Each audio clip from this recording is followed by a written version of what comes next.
Coach Greedle and his squad are absolutely not going away. They've got a plethora of dudes coming back this year.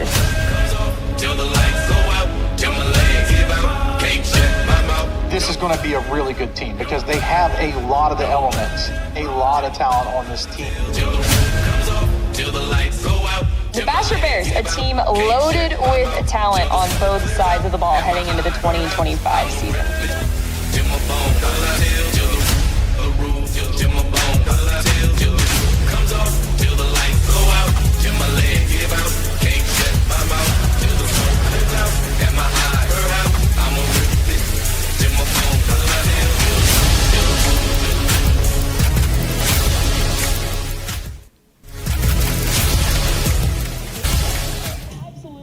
Going away. They've got a plethora of dudes coming back this year.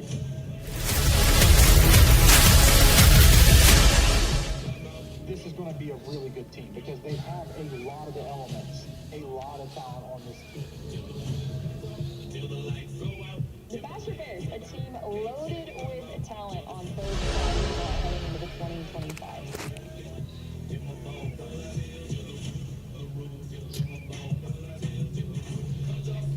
From Memorial Stadium here in Bastrop, Texas, we bring you another presentation of Bears football here on Vype Live. Tonight, the 6-0 Bastrop Bears on homecoming welcome the 1-5 Navarro Vikings here to their home turf. Alongside Sasha Robinson, I'm Jay Kerban, proud to be with you here on the call of the action. Special night here for Bastrop, a community coming together, rallying around what's been an historic start for this Bears team.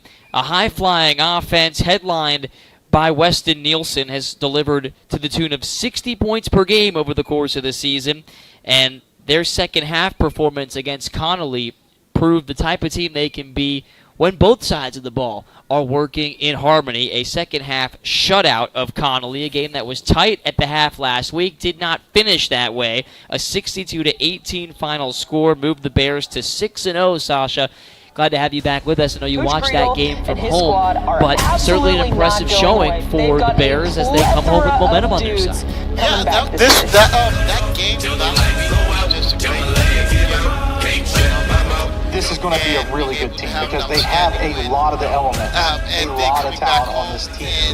Especially at home. The Bastrop Bears, a team loaded with talent on both sides of the ball heading into the 2025 season. So, the Bears take the field, as do the Vikings from Navarro along the far side. Bears will be in their home maroon jerseys tonight, bidding for homecoming. And it's the first time the Bears have played at home in about a month. They hosted Crockett, winning 60-11 a few weeks ago, then beat McCallum soundly 69-7 at House Park, and after the bye week, came out and went to Pflugerville to take on Connolly. Meanwhile, it's a Navarro team that is hitting the road for the third time. They did pick up a road win at Northeast for their second game of the season, but their other road game, a 64-0 loss at Liberty Hill tonight, figures to be a similar challenge for David Avila's crew. Yeah, and again, these guys are about to walk into a bus. So let's just say the record is just pretty much with what it says where it says. But one thing that I've learned, and I'll say this no matter what, when you put on the helmet, it doesn't matter who you play against. It's about showing up. That saying, any given Sunday, is for real, and they just shouldn't be able to just expect to walk in here and just say, man, maybe, we're probably going to be outmatched and outgunned. No, you showed up, so you might as well just come and take the W, regardless of the fact. It doesn't matter what your record is. You know what? You don't want to be embarrassed. How about embarrass them, especially on homecoming? But the Bears have something different. So, after the national anthem, we'll get you those starting lineups and all set for Bastrop and Navarro here on a beautiful Friday night in Bastrop at Memorial Stadium. Commander David Ellis, U.S. Navy retired, and Petty Officer First Class Joe Yanahusky, U.S. Navy retired. The color guard on the field is commanded by Cadet Lieutenant Commander Arvin Illyria Martinez, and assisted by Cadet Chief Petty Officer Cash Lutz, Cadet Petty Officer First Class Ratu Shaw, and Cadet Petty Officer First Class Peyton Kozinski. At the south end of the field, raising the colors, we have Cadet Petty Officer First Class Alex Pacheco, Cadet Seaman Apprentice Landry Marino, and Cadet Seaman Apprentice Angelina Pacheco. And now to honor America and those who protect our freedom at home and abroad, tonight's anthem will be performed by the Bastrop High School Marching Band.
Well, what a terrific atmosphere we've got here tonight at the home of the Bears at Memorial Stadium in Bastrop. A homecoming crowd on hand. This place is absolutely packed. I don't know if we've seen this many fans at a Bastrop game yet this season, and we already saw a performance from the Pride of the Lost Pines before this game, and hopefully this game delivers on what these fans are expecting from the Bears here. You know, I've always said this before. I love the fans in the stands. They really bring it, especially this Bastrop crowd, especially when they were winning. It's that game, the game that they had in China Springs, they really brought it as well. And it's especially it's homecoming. That's the main thing it is. It's homecoming where everybody comes down. You know, you're coming back home, and you're going to be able to see this. A lot of the seniors, their last homecoming game. And what a great night to do it. It's not so hot. It's not so cold. Great atmosphere. And for the Bears in this home atmosphere, they beat Alvin all the way back in August to start off their home slate. Then that signature 70-55 win over Prestonwood Christian to wrap up non-district. And then, like you talked about, they had great support travel with them to China Spring, a game they trailed at halftime, then came back to win. Now sitting at 6-0, it is Navarro, Elgin, Pflugerville, and Liberty Hill to close out the regular season slate for Jake Griedel's bunch, who are just trying to keep getting better week by week, not get too complacent with an undefeated start. I mean, being undefeated right now, so this far in the season, think about where they were last year. I believe they've only lost, they lost 3 games, and they went on a good winning streak.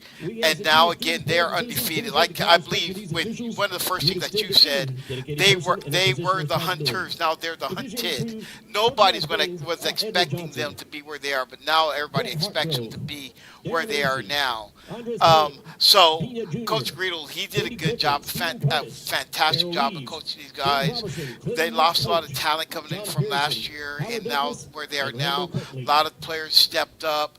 They brought in Gary Jefferson Jr., who's definitely been that difference maker on this team. Love the way how Bastrop has been able to just embrace their role right now. And Jefferson Jr. is one of those players, like you said, transferred in from Elgin. He'll have his homecoming of sorts next week, even though it's homecoming night here at Memorial Stadium. 73 carries, 691 yards, 11 touchdowns to go with 371 yards through the air, 16 total TDs for Gary. And we're going to see him in this Bastrop offense on the field first, as Navarro will kick the ball deep. And you know what? This is the new thing that they did. I believe when I was a kid, when I was younger, it's very rare that I believe in Navarro they won the toss. I believe they did, so they elected, and it was very rare. But now everybody wants to be able to get it at the second half. So this is the new thing. I just remember all the time. Everybody used to always we won the toss, we get it first. Now, they're going to kick it first. Yeah, much like Coach Sarkisian at Texas always prefers to defer. Ball's on the tee. Byron Cullup, the junior place kicker, will send it deep for the Vikings. And back deep for the Bears, a trio of returners, including Gary Jefferson Jr. He fields it at the 25-yard line, and Gary gets to the outside with blockers. No one's touched him. He's at the 50, now the 40, the 30, the 20, the 10, and he waves bye-bye. Touchdown, Gary Jefferson Jr. on the opening There's kickoff. There's the flag. There's the flag, so I'll wait to see what they're going to say about this beforehand. Let's see if it was on the touchdown or perhaps afterwards with that high-five celebration on the way in. Please don't. If the wave, I could probably see that. Let's see the call. Doing the return. We had a block in the back. Now this will be coming back. A block in the back called against the Bears. Flag was down at about the 35 or 30-yard line, so I don't think this will erase all of the yardage from that big return. But take the touchdown off the board for the Bears. That's I don't think that they would have even needed to do the block in the back. He pretty much was gone. There was no need to block him. To do that block. Just let it go. He would have scored. Certainly a coachable moment there for the Bears. And Weston Nielsen and company will still have it in excellent field position at the 34-yard line. Weston with a flag down, steps up to his right, throws, caught, inside the 10, Brent Carter to the end zone for a touchdown. There is a marker down back near the line of scrimmage. It would be a 34-yard touchdown if it stands, but let's see if it is.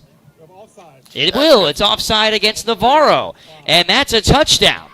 Nielsen to Carter for 34 yards. It's Brent's third touchdown catch of the year. 26 on the season for Nielsen. It's 6-0 Bears.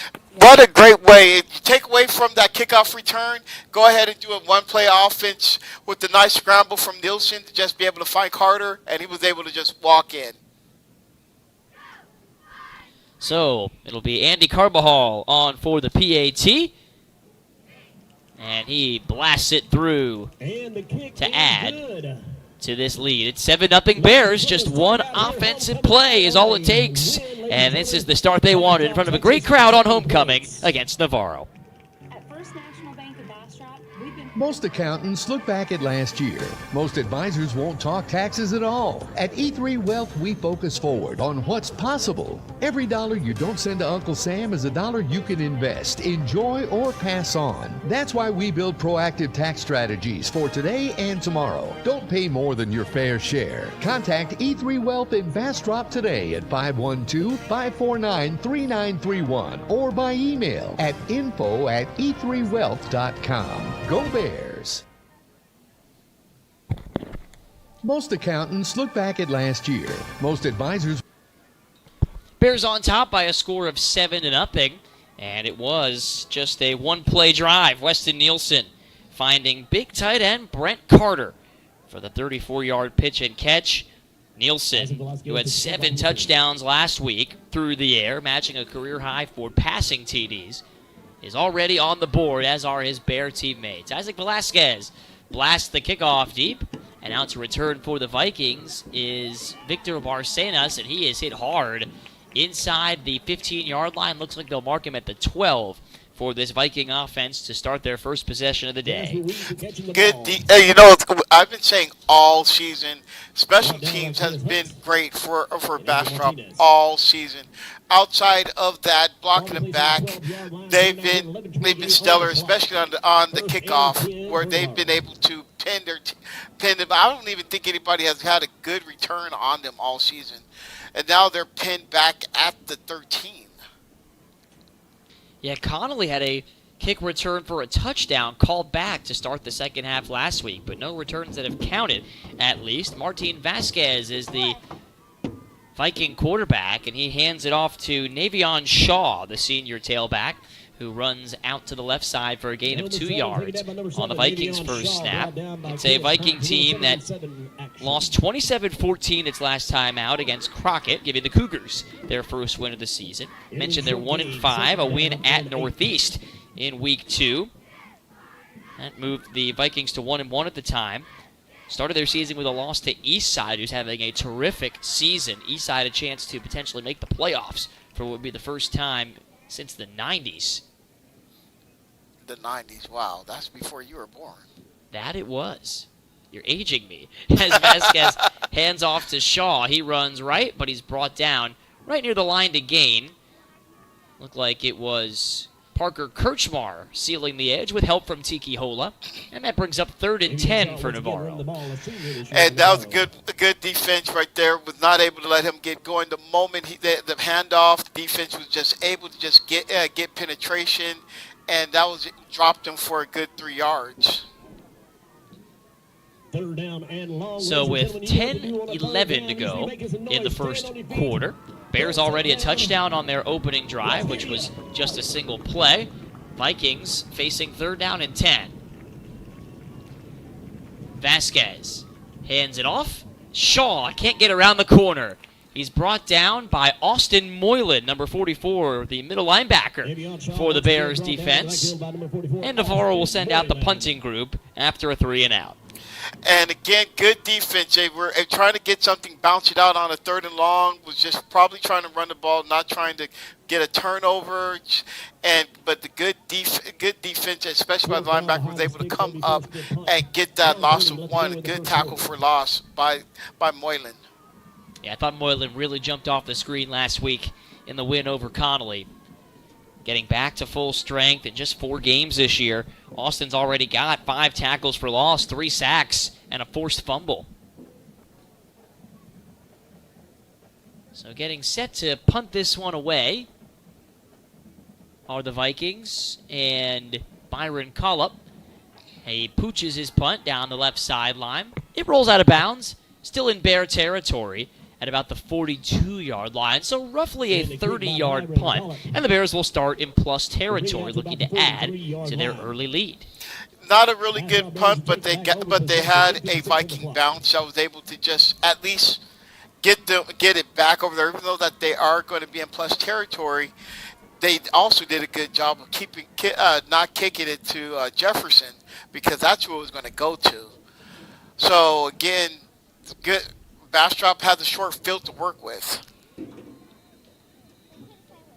So after the touchdown pass to Carter on the opening drive, Nielsen up over 1,800 yards this year, 26 touchdowns, just 5 picks. Here he swings it out to Diego Rangel, and he gallops into the second layer, juking back inside, staying on his feet, and picking up a great chunk of yardage, bringing the Bears into the red zone. Good, nice little swing pass out, and he just had a missed tackle, was able to get down the sideline for a big gain into the red zone over there. If I'm seeing this right now, this is at the 15, no, this is at the 10. Out of the shotgun, Nielsen gives to Gary Jefferson Jr. He plants his foot, brought down from behind, inside the 5, right at about the 2-yard line, a gain of 8. Again, offensive line started right there at the offensive line, was able to just blow the Vikings defensive line back, and Jefferson was just able to just get some good yards up to inside the 5. From the shotgun, motion man is Rangel. Nielsen steps back, floats, and is picked off. And back come the Vikings with a chance to run this all the way to the house. It's Daniel Gallegos, brought down by Nielsen at the Navarro, at the Bastrop 37. Had a chance there for a swing pass TD, but the ball underthrown, and a great play by the senior free safety. Daniel Gallegos creates a turnover. Oh, it's like he read it and he did his homework, because that swing pass, he sat there and waited, and the moment the ball got there, he just jumped up and took it and went down the sideline. And now let's see if the Vikings are able to do something with this turnover. So what was a very promising drive for the Bears, starting in plus territory, marching it all the way down inside the 5, ends with a rare mistake. And now a pitch play out to Shaw, who drops the football, falling on it quickly. That time is Martin Vasquez, the sophomore QB. Doesn't throw it all that often. It's a run-heavy Navarro Viking attack. But that time, they go backwards for a loss of 11 yards. Going back to that interception, just think about this. If they were about to score, this game would have gotten really, really ugly for Navarro. But instead, they got that turnover. They have a chance to at least tie the game or get some points on the board. Because if the game went at least 13-0, going with that much points, that could have probably been demoralizing for a team that was blown out a couple of times. Handoff left side, and chopped down for a loss was Jasper Wheat. Getting out there to take him down, the combination of Isaiah Arnold and Kenneth Hunt for the Bears. You know, I really, first, because I thought that was William White who got in there too. I was just about to jump on him too, because I've been impressed with him all season. From his covering ability, coming up and tackling, I really thought at first that was him. But it wasn't. But everybody else, a good job of coming back in, and now they are like 3rd and long. 3rd and 22. 3rd and forever. To be exact. This time, an I formation for the Cougars, or check that, the Vikings. But first, a whistle before the play. And let's hear from the referee. Delay a game. It looked like the Vikings didn't get that snap off quite in time. Yeah, that's not probably what Navarro is going to want to do here. Like you said before, they are a run-oriented team. They don't throw the ball as much. I don't think they have a 3rd and 25 in their playbook. Not many teams do, especially against this defense. They have to get all the way down to the 27. It's a give to the fullback that time. And Savion Farley, senior power runner, is brought down after a short gain. So, under 6 minutes to go, first quarter. Navarro not able to cash in the turnover. They're going to send out the punting unit on 4th and country mile. So that's got to be a plus for Bastrop defense, who, again, when they were on their way from score, Navarro, they got the interception, was able to stop Bastrop from scoring, and now they stopped them on 3 and out. So now they're about to punt the ball again. Hopefully they don't punt to that dangerous man back there. Low snap on the punt, and tackled at that spot is the punter Collop. Bastrop able to pounce after a low snap. The first one to break through was Cale Finley. He and Case Benoit were sort of in a race to meet at the punter that time. They both got there, and the Bears will have it in great field position again. And again, you know something, I don't think that they had anything for those guys. This is the second time that he mishandled the snap. The first time he got lucky and was able to punt it away. This time, they're going to have to work on that, because if not, it's going to probably be dangerous again if they punt again, because they've been getting penetration. So a procedural penalty against Navarro is declined because, well, they didn't get the punt away. So Bastrop will take the good field position. Mentioned they're starting quarterback Nielsen. Jefferson is the running back. The receivers, Zach Wilkinson, Diego Rangel, and Brent Carter. Aaron Barcenas, Isaiah Walker-Lopez, Braxton Bowden, Riley Williams, and Zach Werchin are the offensive linemen from left to right. Trying to do a really good job holding up in front of Weston Nielsen, who looks to shake off his interception with a pass out to Brent Carter in the flat. He's tackled from behind. First man in was Jasper Wheat after a gain of 5 on the screen pass. You know something, I can tell you right now, Weston Nielsen is definitely that classic gunslinger. He'll throw an interception, he definitely shakes it off. I've never seen him, it never looks like he gets rattled. We watched him in that game against China Springs. I've seen him throw 3 interceptions, and he's still coming out, just really coming out, throwing that ball really well. Here he hands off to Jefferson Jr. Left side, he gets around the corner inside the 20. And forced out of bounds by Hassani Blankenship and Santiago Martinez. But Gary Jefferson Jr. runs for about 18 yards there and moves Bastrop back into the red zone. Good way of getting around the corner, and he was able to just be able to bounce out and get a good chunk of yards and get right back into the red zone. 4:35 left in the first quarter. Jefferson Jr. again, big block, cuts back to the inside, zigs and zags, and loses the football. The football's on the turf inside the 5-yard line, and it's recovered by Bastrop. Braxton Bowden, the center, was able to fall on it after Jefferson fumbled inside the 2. Yeah, that's not a good look because, again, I know earlier in the season he was having a bunch of fumbling, not holding on to the ball. He's going to have to get into, especially getting closer into the playoffs and when they run that gauntlet. We'll talk about that gauntlet in a minute.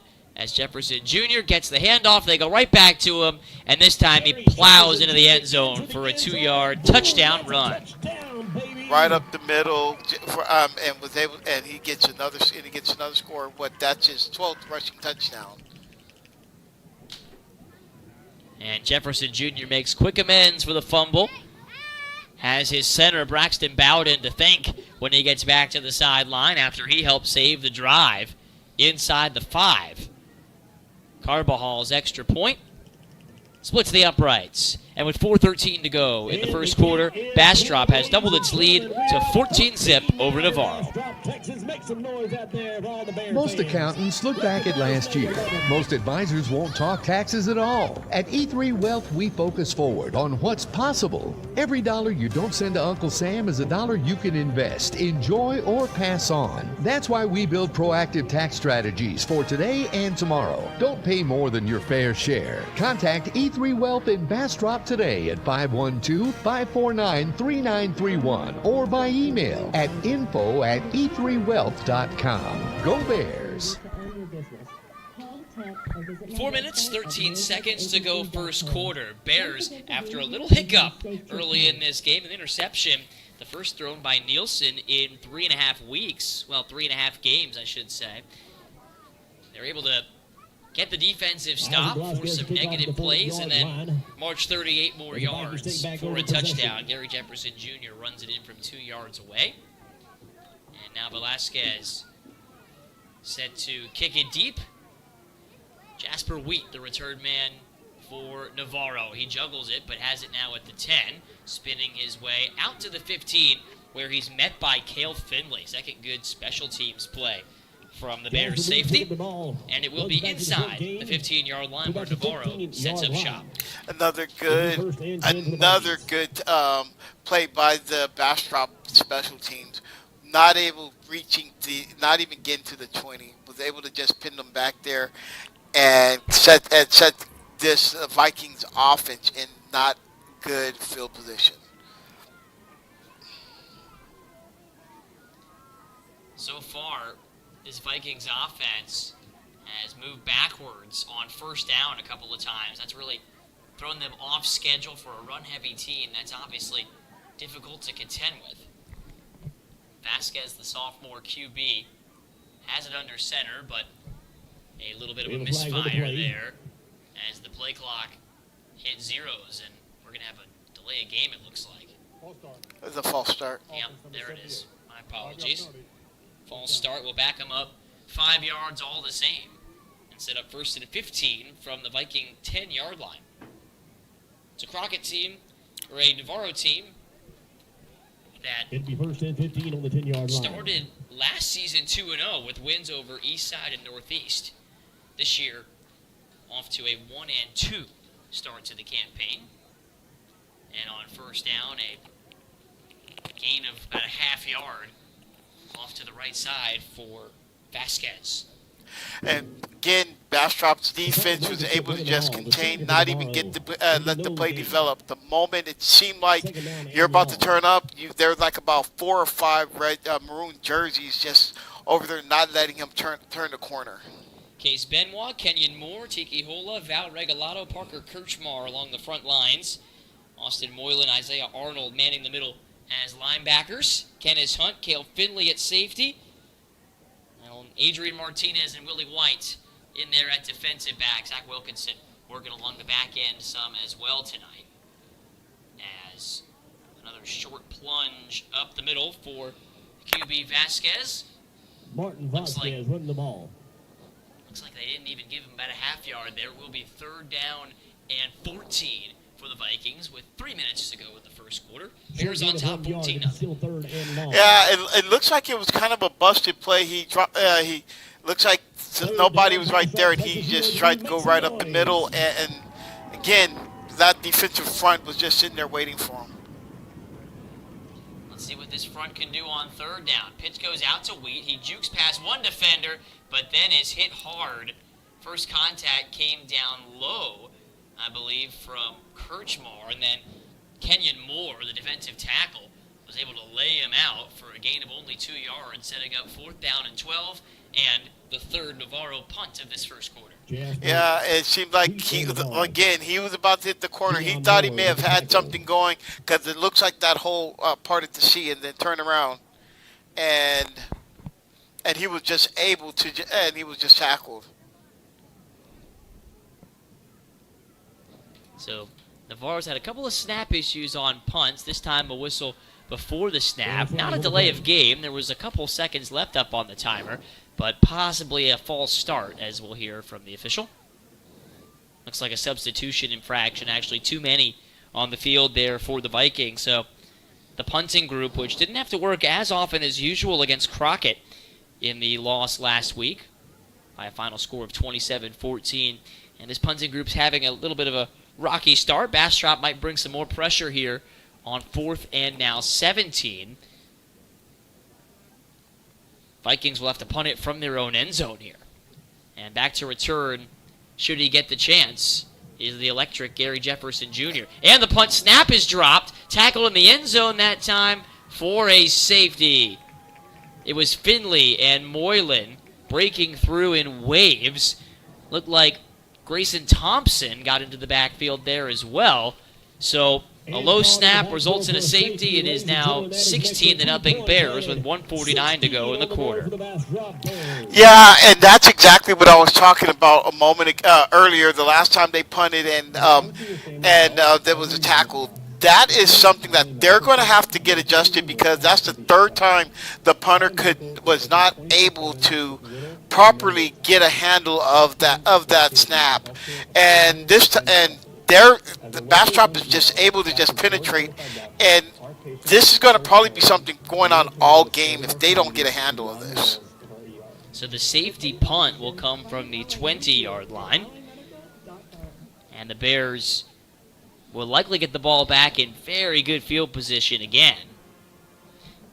For Navarro, that's right, the biggest hurdle for them tonight has just been that punting group trying to execute the snap.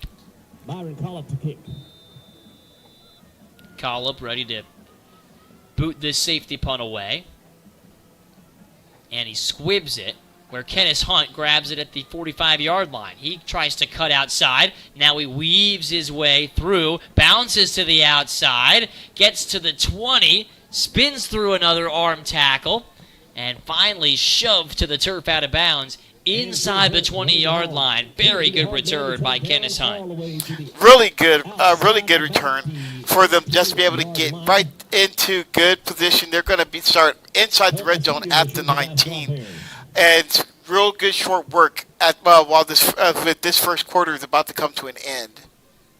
Yeah, 1:35 to go on the first quarter clock.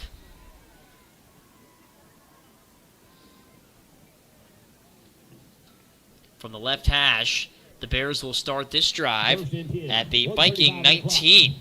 Their average starting field position today has been at about the Viking 30. Handoff goes to Jefferson Jr. And he stays on his feet, splits the defense, and plows into the end zone for the touchdown. And it just when it rains and pours, I can tell you that right now. They parted the Red Sea, and it all starts with that offensive line. They parted it wide open for him just to be able to get him. When he hit that second level, he was not going to be denied. Another one-play touchdown drive for the Bastrop Bears. Second time they have played make it, take it tonight.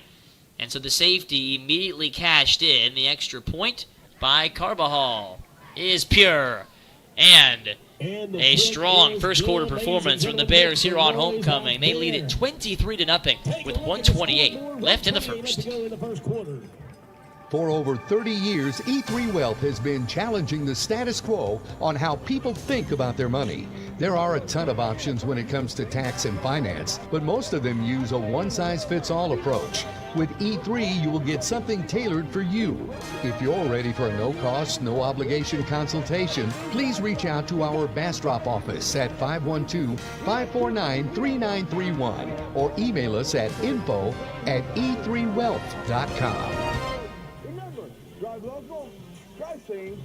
Well, what a crowd this is on hand here at Memorial Stadium. I don't know, Sasha, if you could pan around and show everybody. It might be difficult from our specific angle, but it is packed here at Memorial Stadium. Lots of excitement, lots of buzz around this team, and for great reason. The way they've played all season long and doing what I think a lot of people expected them to do tonight so far here against Navarro.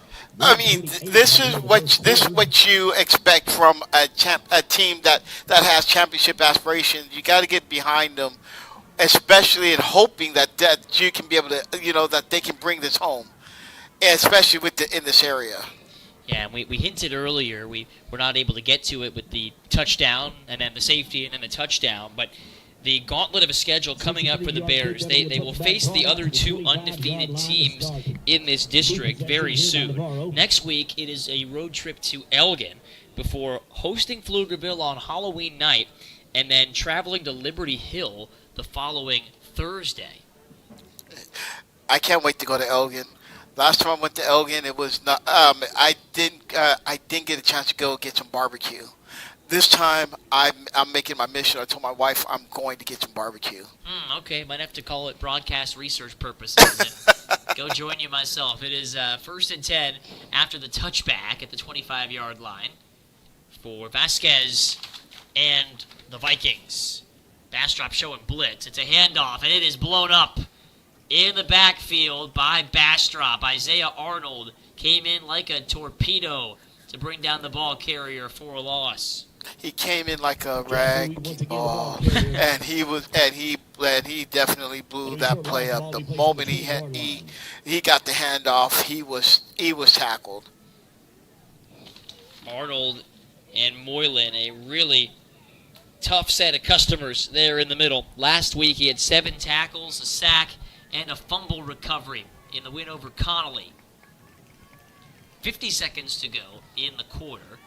And another pre-snap penalty here against the Vikings. It's a false start. So that will move them backwards, set up 2nd down and 20. This Bastrop defense, ever since district play has come around, really making some nice plays. You go back to that Crockett game, and the 2 defensive touchdowns followed by a special teams TD all in the first half. Then in the McCallum game, you had the strip sack return for a touchdown. And then last week, blocked a field goal, an extra point, which was called back, and had a fumble recovery to help ice the game in the 3rd quarter. And it was that 3rd quarter run that separated Bastrop from Connolly a week ago after it was a 10-point game at the half. Now some movement on the right side of the line, and I don't think that play was ever blown dead. We've got all sorts of confusion. Now a flag on the far side. Val Regalado looked like he moved early, but was he baited by an offensive lineman? No, it's offside against Val Regalado, so first penalty of the night against the Bears defense. And I tell you right now, the way when you were talking about with the defense, I'm really loving the way how it's everybody else who's been doing something outside of Tiki Hola. You're hearing a lot more other names and not really hearing Tiki. Everybody else is stepping up and really making a statement for Bastrop. Yeah, certainly more than a one-man crew, though Tiki Hola has been a standout throughout his Bastrop career. And that will cause the first quarter clock to expire. Clock started running again after the defensive penalty, so we will flip the field and come back in just a moment. Bastrop 23, Navarro nothing here on homecoming at Memorial Stadium. Most accountants look back at last year.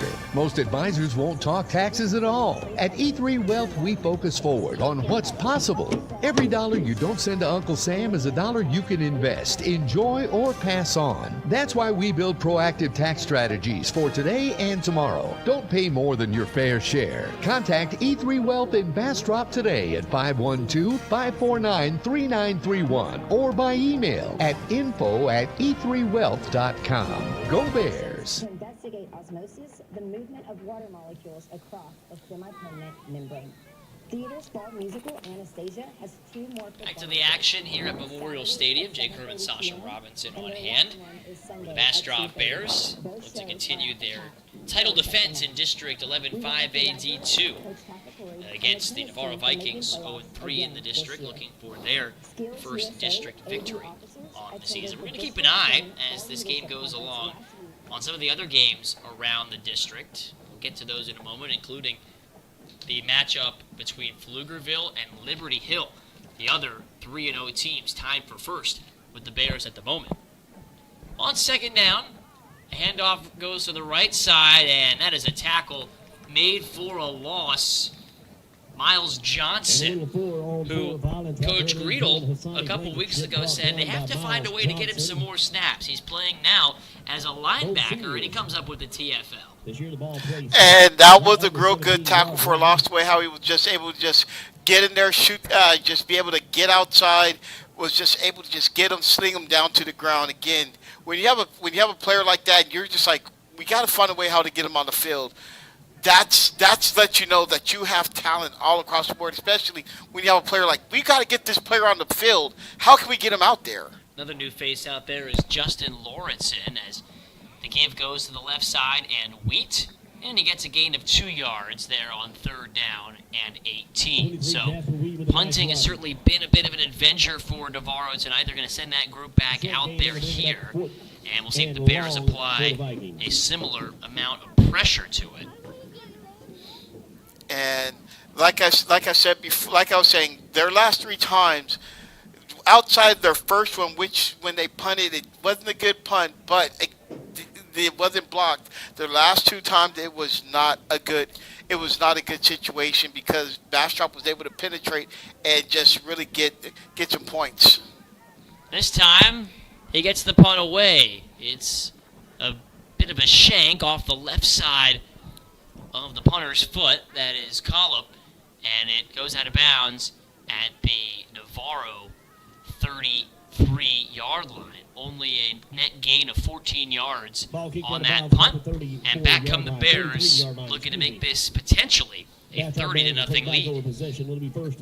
The way how this offense is humming, it wouldn't surprise me. But again, we saw that when they looked like they were about to score on their second drive, they threw an interception. So Navarro's defense, it does look like they are coming to play.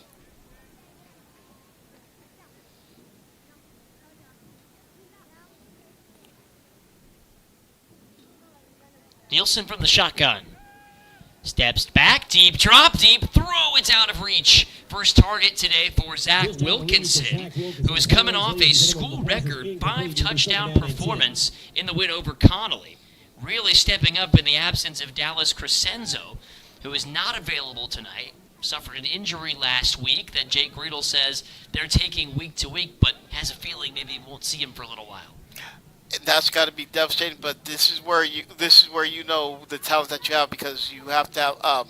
It's always going to be next man up. From under center, Nielsen, play action fake, rolls to his left and fires underneath to Brent Carter, and Carter gets inside the 10 to the 5, touchdown all the way for a 33-yard score. His second of the game, doubling his season total. And it's been a big night for the tight end so far. Good way. And that was just something, it just, right off the play action, he was just sitting there in the flat and just was able to just take it right up the field, 4-6. And it looks like they did not want any part of him. Carbajal on to tack on point number 30. You bet. And Bastrop. Largent in charge here early, putting on a homecoming show, leading 30-0 over Navarro.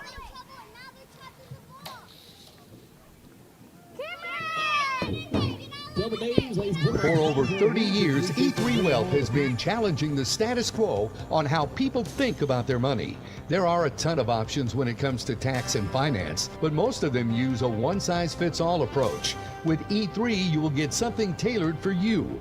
If you're ready for a no-cost, no-obligation consultation, please reach out to our Bastrop office at 512-549-3931 or email us at info@e3wealth.com. I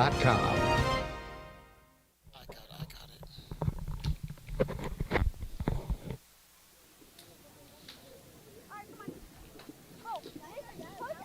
Back to the action here in Bastrop. The Bears looking for their 15th win in their last 16 games and well on the right foot here early on against Navarro. 30-0 is the Bastrop lead. They've scored on all but one of their 5 possessions thus far. One little blip on an interception near the goal line is all that has gone wrong through the first 14 minutes of this football game from a Bastrop perspective. Now the defense looks to get that football right back. They've yet to allow a first down tonight. And that just attests to the way how this defense has been playing. They've been able to, every time, no matter what Navarro has been doing, their defense has just been able to just not be, they have not even gotten a net positive. The Bastrop's defense has just been really all over the place.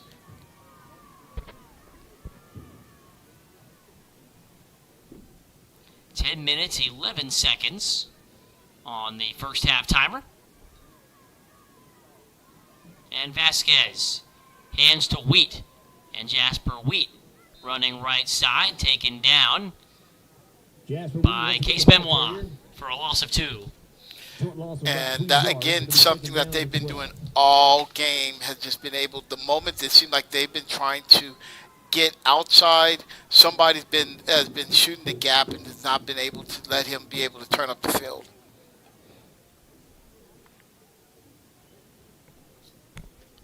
Vikings, who really struggled to score last year in district play, didn't score until the final quarter of the district season when they scored a touchdown in the 4th against Elgin. A little bit better job on offense this year, at least to this point, as they get a little bit of push on that pile. Offensive line, Aurelio Martinez, Christopher Gomez, Rafael Aceves, 3 juniors, and then Nicholas Cantu and Luis Salazar, 2 seniors on the right side. Now they all got behind Wheat there and pushed him forward for about a 4-yard carry to set up 3rd and 9. Well, at least they were able to get a couple of yards and get it in the 3rd and 9. But again, this is considered passing situation. But if they were going to throw the ball, do they have the protection to be able to get the ball out? Bears look like they're sending a blitz.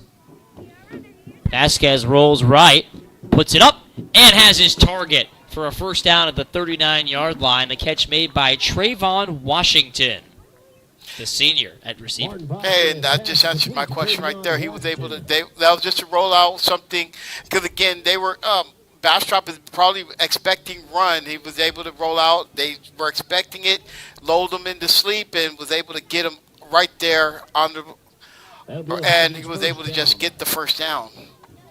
Ball placed on the 38-yard line. 8:19 First time that Navarro has moved the sticks in this one tonight. Saw some explosive plays from them on the ground in that 62-20 loss against Pflugerville at House Park, especially late in that one. Handoff goes to the big man, Farley, and he gets a gain of about 8 yards. So a little bit of push and momentum now for Navarro, and I think it really started on that second down play where they pushed the pile and built a little bit of self-belief that they can get some ground game going. That's what it takes that little play. It doesn't always have to be like the big 40-yard or 50-yard bomb or the 50-yard run. Sometimes it can just be just something like you said, just that little 2-yard run where you can be able to say, hey, we can be able to do this. And you see exactly what they got now. Vasquez drops back to throw, and that one nearly picked off. Right over the middle, Isaiah Arnold almost had his first pick of the year, and he might still be running if he squeezed that one. And I think he probably was like, wow, that thing was right in my hand, and he got a little bit excited, and he just and he dropped it. But sometimes that's why you're on defense, because you can't catch the ball. He might have been thinking about a house call on that occasion, but instead it is 3rd and 3, another chance for this Bears defense to keep Navarro off the field, keep them from crossing midfield in this one. Handoff goes right to Farley, but a whistle first. Would have been close to first down yardage had it counted, but another false start goes against the Vikings, so that'll make it 3rd and 8. That's not what you needed, especially when you had a big bruiser like Farley, and it's 3rd and 3. You could just been able to just pound it. Probably going to be 4th and 1. Get it right back to him. What do you have to lose right now? You're down 30-0, but now you're back to 3rd and long, and now this is a passing situation again. Yeah, you may have got to complete your first pass, but you let Bastrop know, hey, we will throw the ball now, so they're going to be on more of alert. It is a pass. It's a shovel pass over the middle, but it is blown up by Moylan. Just like we said, they were expecting it, and they went right up the middle, and their defensive front has just really been dominating so far. Outside of those couple of pushes, they've owned this game. Hassani Blankenship brought down for a loss of 1 on the play, and with 6:30 to go in the first half, it is another punt situation for Byron Collop, who has been busy tonight for the Vikings. This time he handles the snap and barely gets the boot away. Returnable for Gary Jefferson Jr., who is off to the races. Gary to the 50. A couple men to beat, looking for an angle. He stays up, and a flag flies with Jefferson Jr. inside the 20, the 10, the 5, and he's just going to walk into the end zone. However, a flag was thrown way back at the 40-yard line as Gary was kind of coming through that car wash of Navarro defenders, and this might be coming back. Yeah, from his facial expression and his expression, he probably knows that it's coming back. That's his second return that is coming back. Yeah, remember he brought the opening kickoff to the house, but a block in the back negated that highlight. And let's see what the call is on this punt return, with the Bears already backing up before the official gives the signal. We still have not heard an official signal here, but the Bastrop offense is getting set to take the field, meaning the touchdown has come off the board. Yeah, they pretty much know. It's probably going to be an illegal block in the back or something of sorts like that. From the way how that was looking, but yeah, no signal as to what it is. Yeah, I'm looking at a replay. There was a lot of late collisions behind the play, so I don't know if they got a block in the back or a blindside block, but looked like a good call there against one of the Bears that I can't quite make out the number for. Now we'll give to Regalado, and look at this, Isaiah Regalado stumbles inside the 5. He's got over 140 yards rushing this year as that number 2 tailback, and he adds to it with a big chunk play to set up 1st and goal. And it just same thing, part of the Red Sea. He was just able to just run through there, and there was nobody within a mile from him. And if it wasn't for that safety, being able to get him to catch that angle, that we would have been talking 6. Right back to Regalado. Why not? He waltzes into the end zone, untouched thanks to that offensive line. And a great drive for Regalado and the Bears, marching it right in on 2 plays. And it's 36-0 with Carbajal coming out for the PAT. Again, offensive line, and it all started with that offensive line. They were able to just part it, and they have been controlling it. Their offense and defensive front has been controlling the game, and when you control it, you control the game. Extra point would have been good from about 30. And that sends us to another break with Bastrop on top, 37-0, 5:39 left in the first half. The team at E3 Wealth has deep ties with the Bastrop community, including longtime Bastrop residents Mark Caldwell and Chad Benoit, along with Bastrop alum Joe Quartucci and Bastrop Hall of Fame quarterback Terry Taylor. They want to wish the Bastrop football team, along with all the other athletic programs, good luck this season. Go Bears!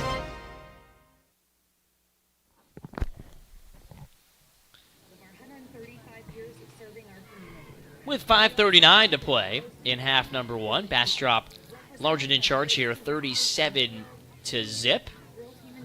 We look around the district for some other scores. Connolly was on top 17-9 over McCallum a little earlier on, but just gave that a little refresh because I realized it hadn't quite updated our score here in Bastrop yet.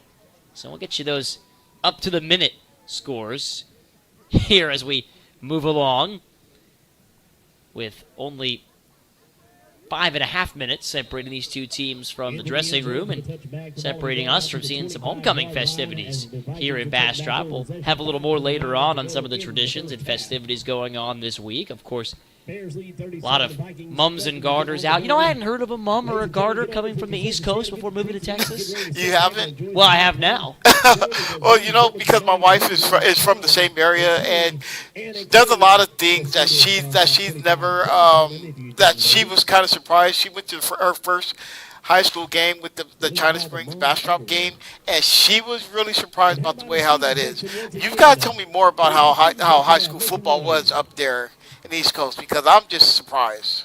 Well, not nearly as interesting, I'll tell you that much. By the way, I just refreshed the scores. Liberty Hill 12, Pflugerville zip, second quarter action in that battle tied atop the district standings. And a little counter play here, blown up. Tiki Hola, right at the point of attack, takes down Jasper Wheat for a loss of 2. I haven't heard his name all game. You're slacking, Tiki. I was expecting to hear your name all game. Well, sometimes that's by design, though. I mean, yes, there's a lot of different Bastrop defenders out there making plays, but when you game plan for this Bastrop team, would you want to run right at Tiki Hola? No, you don't want to run to him. You want to run away from him. And if you notice, a lot of their plays have been going from the outside away from him. And so he's not, they're really, like you said, they're running away from him. Vasquez pitches to Wheat, trying the left side, and he's cut down for a big loss. Chased that time by Moses Martinez. They call him Moy, who has played a lot of different roles in the second layer of the Bears defense this year. This is something that I've been seeing all game with their linebackers and defensive backs. They have been getting a lot of the tackles for the losses. They've been shooting the gaps. It's like no matter whatever Navarro has been trying to do, they haven't been able to really get going, especially running the ball. Tiki Hola, by the way, not on the field and actually walking over with his helmet off for some water here on a third down carry, going forward for about a yard. And this will wind the clock down under 4 minutes in the first half. We'll keep an eye on that. Tiki Hola getting a little bit of attention here from the training staff, perhaps just not feeling 100% out there right now. So maybe that's why we haven't called his name quite as much tonight. The rest of his teammates more than picking up the slack as another punting situation here for Navarro. The way how I look at it is, you might as well just the way how the defense has been playing.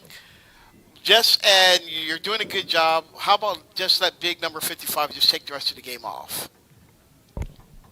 Seems like a potential plan, as the low-driven kick bounces out towards midfield, where it's scooped up by Zach Wilkinson, getting a chance on the punt return. And Wilkinson weaves his way through traffic. Zach Wilkinson inside the 5, brought down by the last line of defense in Henry Alvarez for Navarro. And it's like that play looked like it was a disaster, the way how I thought he was about to muff it, but instead he picked it up.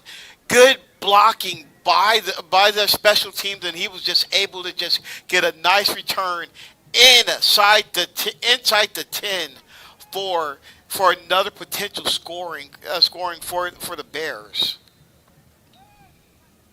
Wilkinson has done his fair share of good blocking on the perimeter this season. That time his special teams buddies return the favor.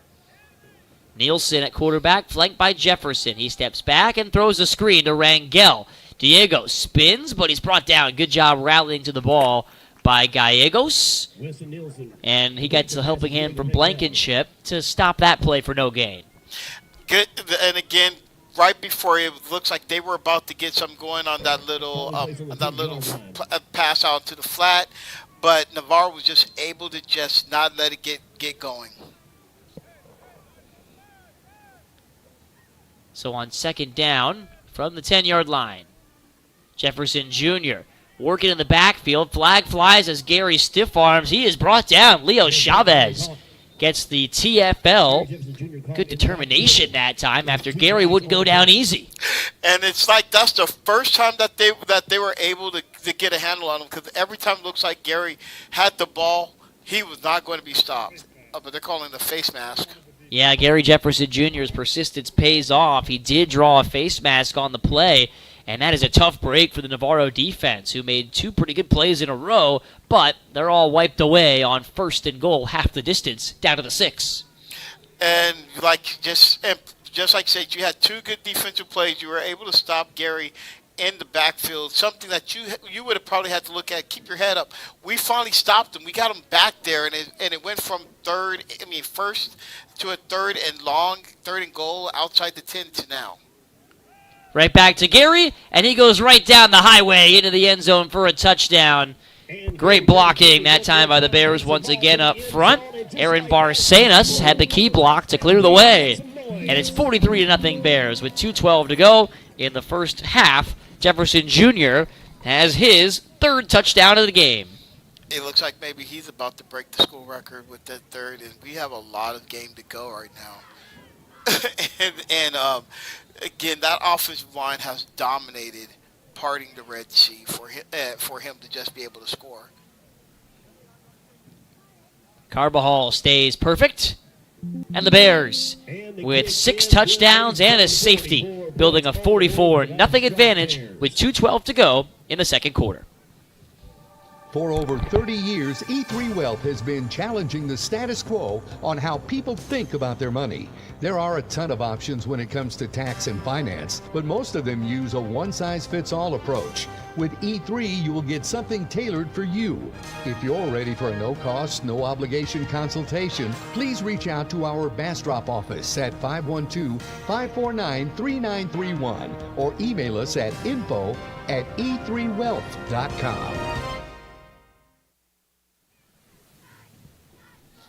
Bears getting set to kick it away as we continue to update you on scores from around the district tonight. Liberty Hill on top of Pflugerville, but the Panthers are on the board. It is now 12-3 Liberty Hill in that matchup. And then in the other district matchups, Connolly on top of McCallum by a score of 24-9 at the moment. Kickoff fielded at the 20, and then the Bears rally to the football. 2:08 to go on the first half timer. Now 2:07 as Navarro takes over for what might be their final possession of this opening half. We'll see. We'll see, because the way how Bastrop's been playing, they've been scoring on 1- and 2-play offenses, just getting the ball in their playmakers. So they could probably get the ball back if you play it right. Well, if you're David Avila, the coach of the Navarro Vikings, you have to be proud of the way your team has continued to fight here in the second quarter. It's a Navarro roster that is about half the size of Bastrop just in terms of sheer numbers. The Bears, I know, have called up some players from their JV and freshman teams to get some varsity looks tonight. Might see some of those guys once the second half begins. Handoff goes to Wheat. He breaks through one tackle and tries to cut back inside, where he's met by a trio of Bears, including Val Regalado, Isaiah Arnold, and Justin Lortizen, I beg your pardon, the senior, wearing number 48 in maroon, seeing some more playing time tonight. And again, especially with the game like this, you're going to want to just get as many players as you can get in there, especially with the way how this game is starting to get out of hand for Navarre. Well, Lortizen gets a pat on the helmet from DC defensive coordinator Quentin Harlan. His group is in command. They'll see 2nd and 12 after the 2-minute timeout. Most accountants look back at last year. Most advisors won't talk taxes at all. At E3 Wealth, we focus forward on what's possible. Every dollar you don't send to Uncle Sam is a dollar you can invest, enjoy, or pass on. That's why we build proactive tax strategies for today and tomorrow. Don't pay more than your fair share. Contact E3 Wealth in Bastrop today at 512-549-3931 or by email at info@e3wealth.com. Go Bears! Minute 58 remaining in the first half. Half dominated by Bastrop right from the start. Took the opening kickoff back for a touchdown before it was called back for a block in the back way down the field. Bastrop scored just one play later. That's the type of night it has been for Bastrop, building this 44-0 lead, looking to improve to 7-0 on the season. Vasquez gives to Wheat, and he's able to backpedal his way for about a 1-yard pickup. And the clock will wind down towards 1:15 before the next snap. That was just another good play by this defense front. Yeah, he may have gotten 1 yard, but this defense front is not letting their running backs get going. The moment it seems like the moment they start running the ball or get their hands on the ball, there's just somebody's there not letting that play develop.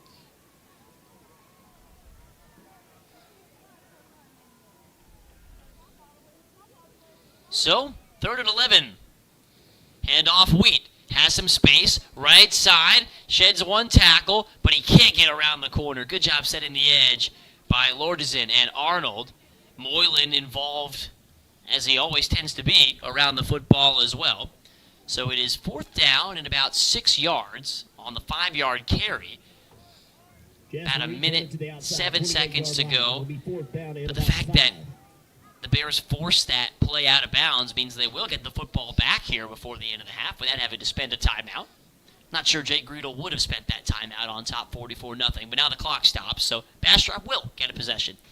Yeah, they're going to get a possession back, and the way how they've been playing right now, the 1-2 offenses, I'm expecting some points. Much better punt that time. Wilkinson retreats and grabs it at the 45. He shakes and bakes his way across midfield, breaks another tackle, and dragging defenders with him to the 37-yard line. A good return there, about 15 from Wilkinson, number 17 in red. Good, and again, it looks like their special teams was able to just get a good return, get them into the Vikings territory. Where this Bastrop offense has just been electric. 1-play, 2-play offenses. It looks like they're going to be able to set up. But again, Navarro does have an interception. Maybe they have another one that's going. We'll see. 1st and 10 for the Bears. Well, Nielsen, much like he has all season long, just sort of able to shake plays like that off. Part of his personality. He's always been that way. As he throws a little out route to the right side. This is caught for a nice gain. Caden Laney seeing some more time on the outside in the absence of Dallas Crescenzo, and he moves the chains. Good out. That was a good out route. He was just. You saw Nielsen was just able to just drop back, look at him, hit him right in the numbers. Was just able to turn up the field and get a good game. Another screen pass. This is Brent Carter, who runs over one defender, but the rest of the Vikings were ready, including Santiago Martinez in on the stop. There's a flag on the play. And let's see, it is going to be a hold against Bastrop. I didn't. Well, then that can probably be a little bit of disheartening. You're going to be able to drop back, but again, with 39 seconds left. Back in the day, 39 seconds used to be like, okay, what are we going to do? Now, 39 seconds, it's just like all the time in the world. Go ahead. No, I was going to say the clock does stop on 1st downs, right inside of 2 minutes, and looks like we have a little delay here as the officials straighten the yardage out. But yeah, the way offenses can move it now, is that what you were alluding to? Yeah, I've noticed that a couple of times, just like a game I was watching, it's just like, okay, well, it's like 15 seconds.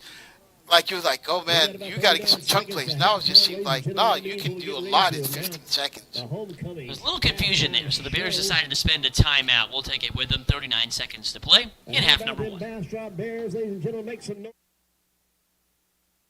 The team at E3 Wealth has deep ties with the Bastrop community, including longtime Bastrop residents Mark Caldwell and Chad Benoit, along with Bastrop alum Joe Quartucci and Bastrop Hall of Fame quarterback Terry Taylor. They want to wish the Bastrop football team, along with all the other athletic programs, good luck this season. Go Bears! Well, the Bears haven't necessarily asked a ton of Weston Nielsen tonight, but we'll see if he can lead a little 1-minute drill with 39 seconds, 2 timeouts on the board. Ball is at the Navarro 32-yard line. Bastrop on top, 44-0. Weston drops back, zips it to the outside, and has his target, and spinning his way for a first down and more. That's Diego Rangel, seeing a little more time out of the slot tonight, where Crescenzo typically played. And that was a really nice comeback, but that was just really not a good angle. And for tackling out there by number 6, Daniel Gallegos, because again, if he would have been able to if he was able to come in and just tackle and wrap up, that would have been something. Nielsen had his arm hit as he throws. That's a live football, and it's scooped up by Farley and now blown dead. Wow, hold on a second. I'm not so sure about that. They're going to bring the football back to about the site of that. To the site of that play. Now they're going to call it, looks like an incomplete pass. Up at the 12-yard line. Gee, Sasha, I don't know. That looked to me like a fumble, and Navarro running back for a potential big play on defense. I thought it was a disaster for Bastrop, but they were saved by the tuck rule. I'm not so sure the tuck rules made its way to Texas high school football, but you can make an argument. Nielsen in the pocket, steps up, throws, has a man, Carter, and Brent reaches across the goal line and has it for his 3rd touchdown of the night. This one from 12 yards away, and Bastrop has 50 on the board here before halftime. This is a 50 burger that they had right now, and I bet you Navarro may have just feel like, oh my God, we had points. What happened here? But they blew it dead. And then what happened? Weston just came back and just threw a touchdown with 15 seconds left. Well, that is what good teams do, right? You give them a second chance, and they make those count. Certainly looked to us like a very tough break there for Navarro, as a little bit of a mishandle there on the extra point try, and Bastrop will settle for just 50. A few snap issues of their own there, going after the 51st point. So a little bit of a messy finish to this first half. Yeah, and even in a game like this, you got a blowout. You're going to probably have something to go into the film room about and be able to discuss. Hey, we got to do this a lot better, especially with these snaps. Have something to be able to talk about that you can be able to work out a lot more. Work out with in practice. And knowing Jake Greedle, he won't necessarily mind that, having a little something to coach the guys up on as this game goes along, with Bastrop on top 50-0. And he's given Weston Nielsen some coaching at the moment, with Weston and his head coach having a conversation down there. Relationship that has continued to blossom. Jake Greedle as the play caller, Weston Nielsen with the quarterback role and the responsibility of checking and changing things as he sees fit at the line of scrimmage. One area that Jake Greedle told me Weston can get even better at is recognizing where the pressure's coming from and checking protections pre-snap. And on a potential strip sack play like that, you imagine that's the topic of conversation between head coach and star QB. Yeah, that's going to be probably one of those discussions, like you said, especially going down the road. Let's just say that you're going to be running when they run the gauntlet. I call it the gauntlet. And then going into the playoffs, you're going to want to be able to start recognizing, be a lot more faster, be a lot faster about that, because a lot of teams are going to recognize your weaknesses. They're going to exploit it. So try not to give them a reason to think that oh yeah, he doesn't recognize this, so we can get this. and he's going to be prone to interceptions or misreading or anything of the sorts like that. Vasquez takes a knee, and these two teams will head to the half. It is Bastrop having a happy start to its homecoming game. They lead Navarro by a score of 50-0. Should see a whole lot of new faces out there for the Bears in the second half as they look to win their 7th consecutive game to start the year. We'll have a little pause here, step away for some homecoming traditions, and then have some second half action for you in just under half an hour right here on Vype Live. Doctors, board-certified doctors, our patients are the first priority, and we are committed to serving our communities beyond the walls of our ER. With 8 locations, find an ally near you at allymedical.com. At First National Bank of Bastrop, we've been part of Friday Night Lights since the beginning. We're proud of our 135 years of serving our community. But we also know that what's most important is the future, represented by the great student athletes on the field, cheerleaders, drill team, and band. At First National Bank of Bastrop, we're banking on tradition, trust, and our future with you, our community. So get up and let's make some noise. Go Bears and go Eagles.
Ladies and gentlemen, it is my pride and my privilege to welcome you to the 2025 Bastrop High School Homecoming Coronation and Ceremony. Make some noise. We're thrilled to have you join us for an exciting evening as we celebrate and crown this year's homecoming king and queen.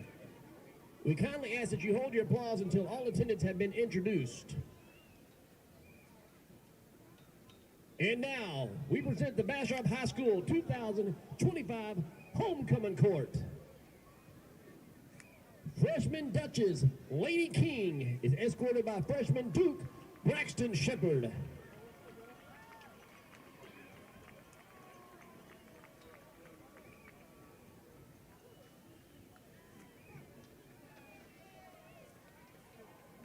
Sophomore Duchess Kennedy Clemens is escorted by sophomore Duke Braden Garza.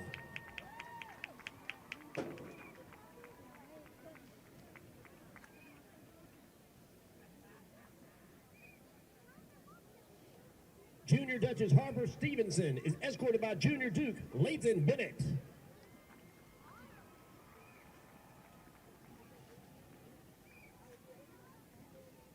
And now, your 2025 Homecoming King and Queen candidates. Senior Princess Kylie Weldon Diaz is escorted by her mother, Autumn Weldon, and her sister, Shaylee Weldon Diaz. After graduation, Kylie plans to attend the University of Houston and major in biology. Senior Prince Tiki Hola is escorted by his parents, Trina Hola and Timisi Hola. After graduation, Tiki plans to attend the University of Notre Dame, where he will play football and major in business. Senior Princess Ashley Lopez Bailan is escorted by her parents, Marisol Bailan and Abelardo Lopez. After graduation, Ashley plans to attend college and major in nutrition with the goal of becoming a physician.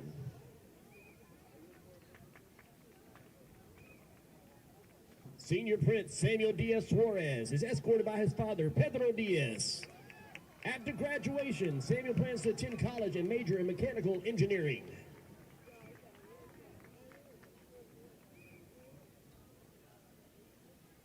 Senior Princess Giselle Gallardo is escorted by her parents, Edgar and Juana Gallardo. After graduation, Giselle plans to attend the University of San Antonio, where she will major in biology.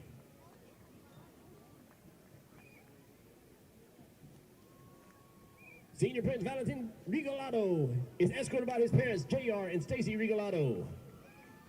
After graduation, Val plans to attend college, major in business finance, and continue his passion for football at the collegiate level.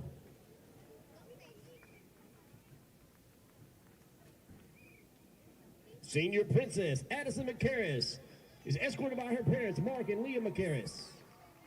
After graduation, Addison plans to attend Texas A&M University, where she will pursue a degree in radiology. Senior Prince Riley Williams is escorted by his mother, Sherry Williams. After graduation, Riley plans to attend college and continue playing football at the collegiate level. Senior Princess Nayeli Navarro is escorted by her mother, Luisa Corletto, and her cousin, Katia Capuzano. After graduation, Nayeli plans to attend college to study kinesiology. Senior Prince Andrew Carter is escorted by his mother, Eileen Carter and Wayne Lambert.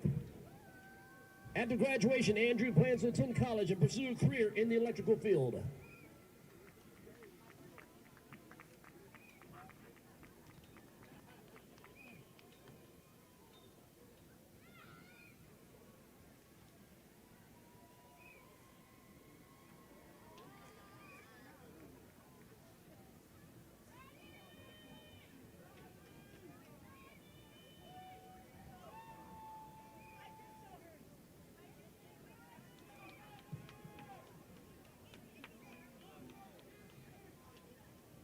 Ladies and gentlemen, this year 2025 Homecoming Court.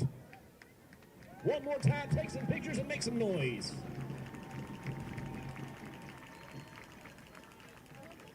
Presenting this evening's homecoming crowns are Bastrop High School Principal Mrs. Crystal Gabriel, along with last year's homecoming king, Mr. Joey Hernandez, and Queen, Miss Ella Davis.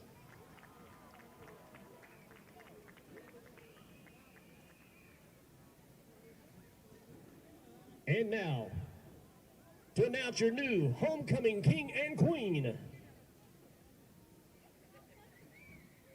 There you go, give me the drum line, come on. Your 2025 homecoming king, Mr. Tiki Hola.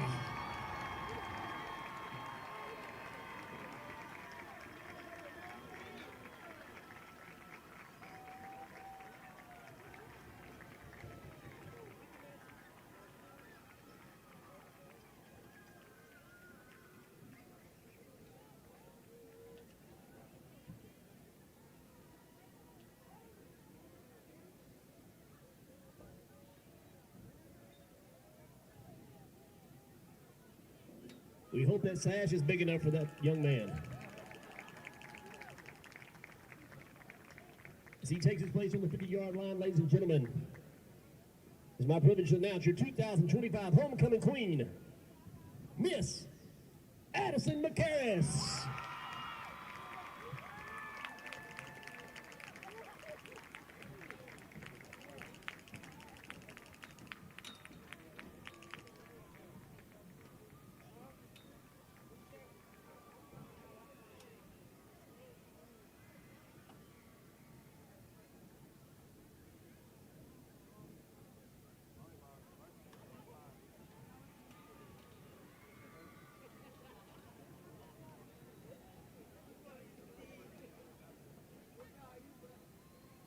Ladies and gentlemen, put your hands together. Your new homecoming king and queen, Tiki and Addison. Somebody scream for me.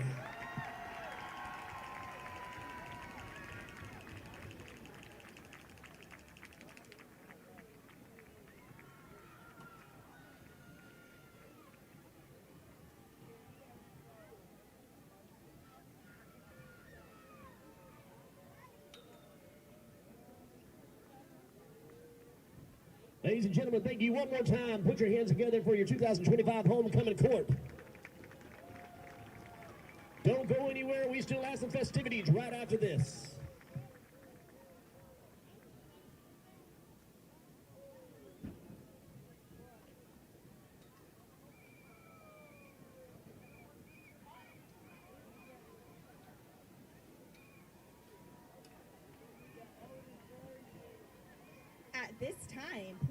the field, the sweethearts of Bastrop High School, the 25-26 Bastrop Honey Bears. The Honey Bears are led by officers, First Lieutenant Itzel Emilio, First Lieutenant Viviana Robles, and Captain Jennifer Fuentes, Social Officer Briley Paradise, and Social Officer Sophia Zhao. The Honey Bears are under the direction of Mrs. Cara Pasquale. The Honey Bear of the Week is Itzel Emilio. The Spirit Girl of the Week is Sophia Zhao. The Above and Beyond Girl is Vivian Wiggett. And the Teacher of the Week is Mr. Jasic. And now, please enjoy the Honey Bears as they perform their exciting streamer jazz routine to Runaway Baby.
Ladies and gentlemen, the Bastrop High School Honey Bears.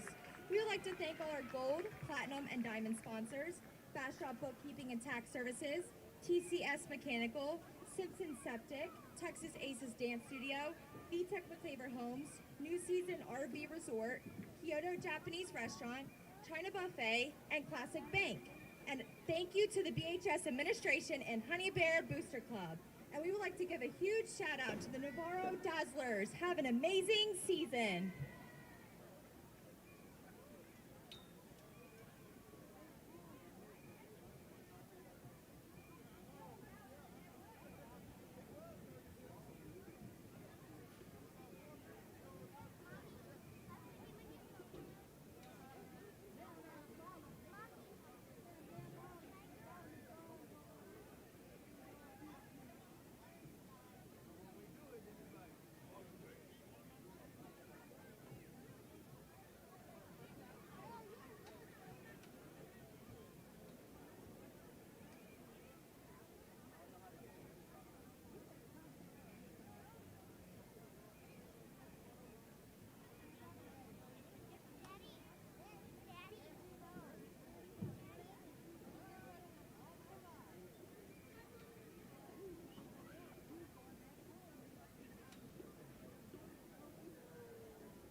The Navarro High School Bikeettes and Valkyries are under the direction of Ms. Tabitha Ramsey and Assistant Ms. Deborah Vasquez.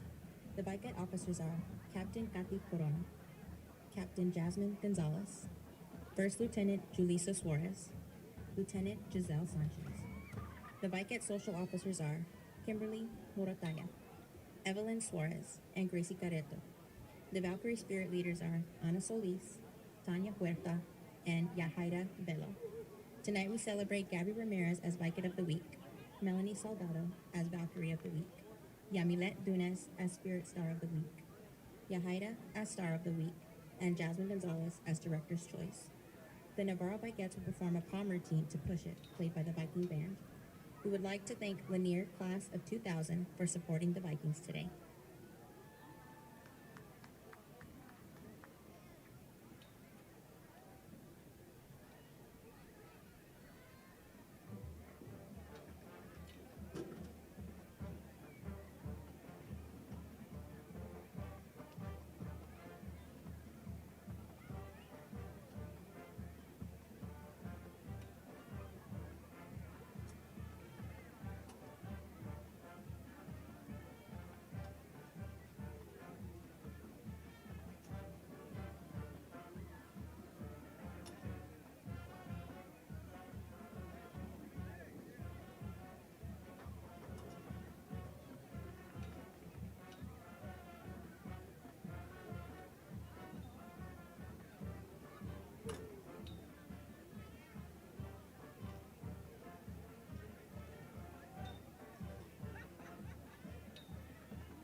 And now, please welcome to the field the 2025 Navarro Viking Band.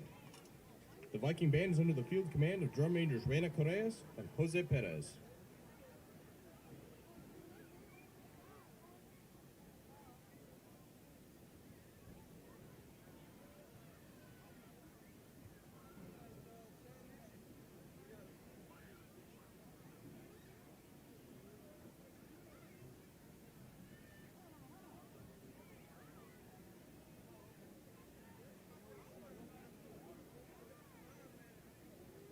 The Viking Band presents their 2025 marching show, Stardust, arranged by Gerard Hall. Drill design is created by Stan Malden. Stardust features music from Interstellar, The Magnificent Seven, Once Upon a Time in the West, and Cowboy Bebop. This evening, the Viking Band will be performing their entire 2025 competition show. Flute soloist is Selena Aguilar, and clarinet soloist is Stephanie Velasquez.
Drum majors, your band ready.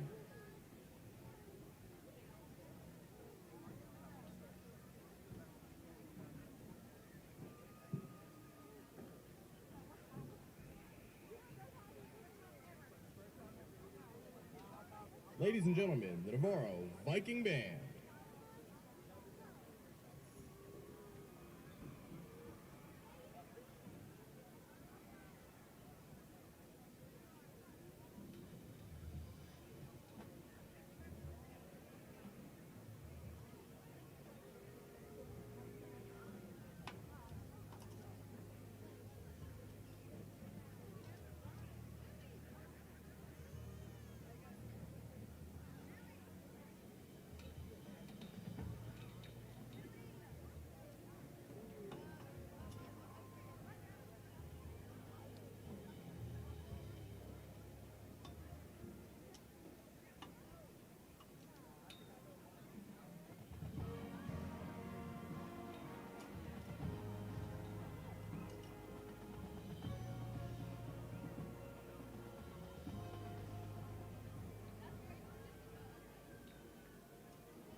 thank you for your support of the Viking Band. The Viking Band would like to wish the Bastrop Band best of luck in your competition season. Thank you once again, and go Vikings!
And the Bastrop Bears have taken the field. Bears come back out onto the field, and we welcome you back to our broadcast booth here at Bastrop Memorial Stadium.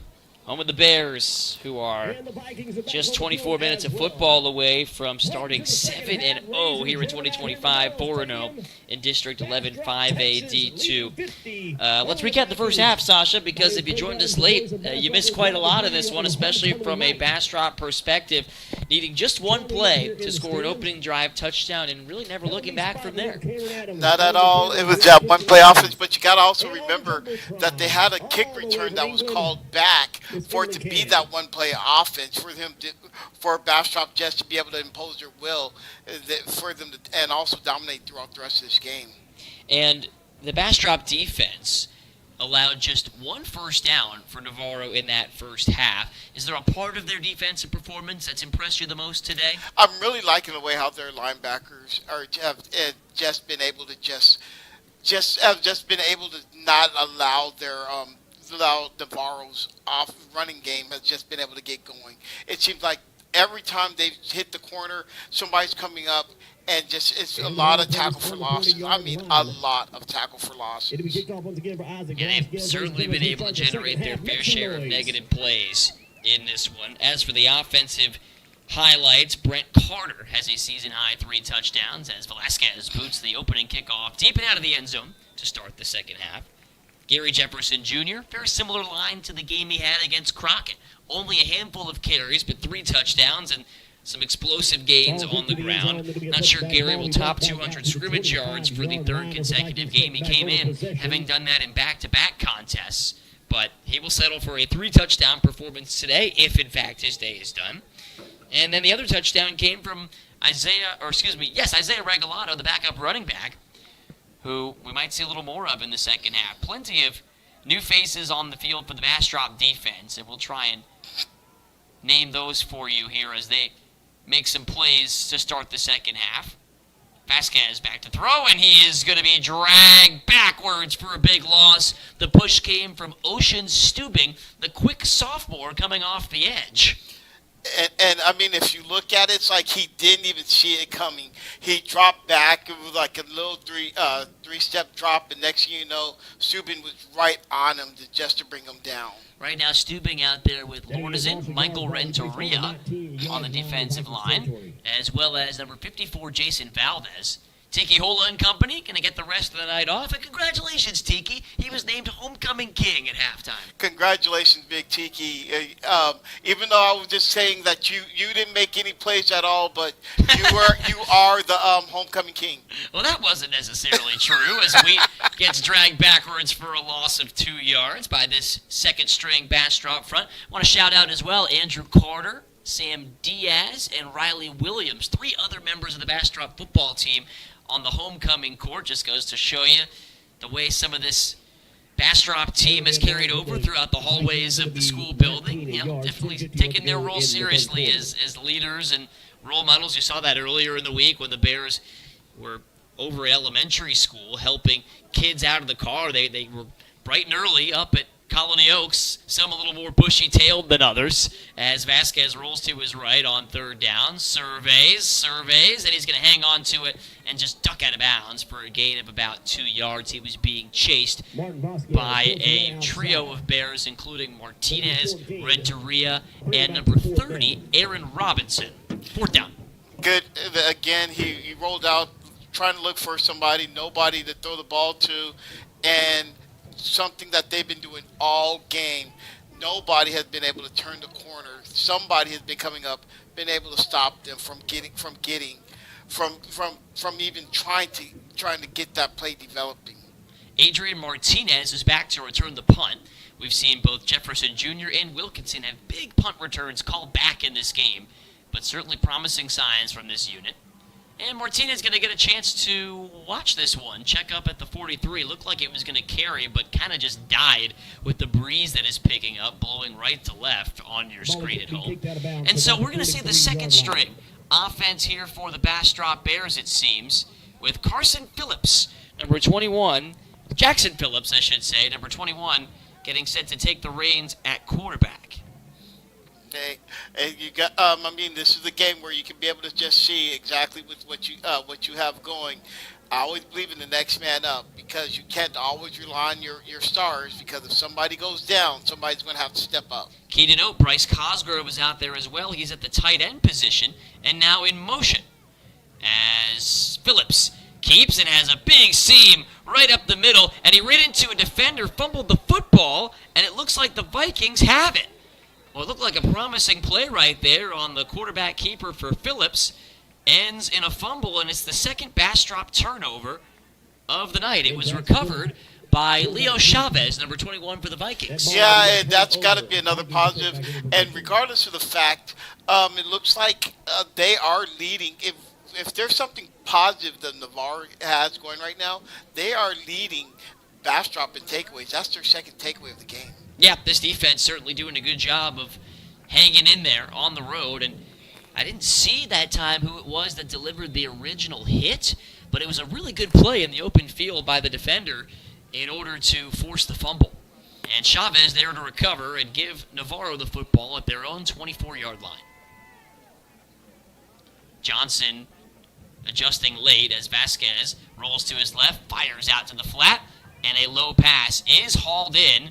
And zigging and zagging forward for a modest gain along the far sideline is number 4, Hassani Blankenship, making his second catch. Again, good way of just being able to it looks like get the ball out there to his back out there in the backfield, was able to turn up for a gain of 9.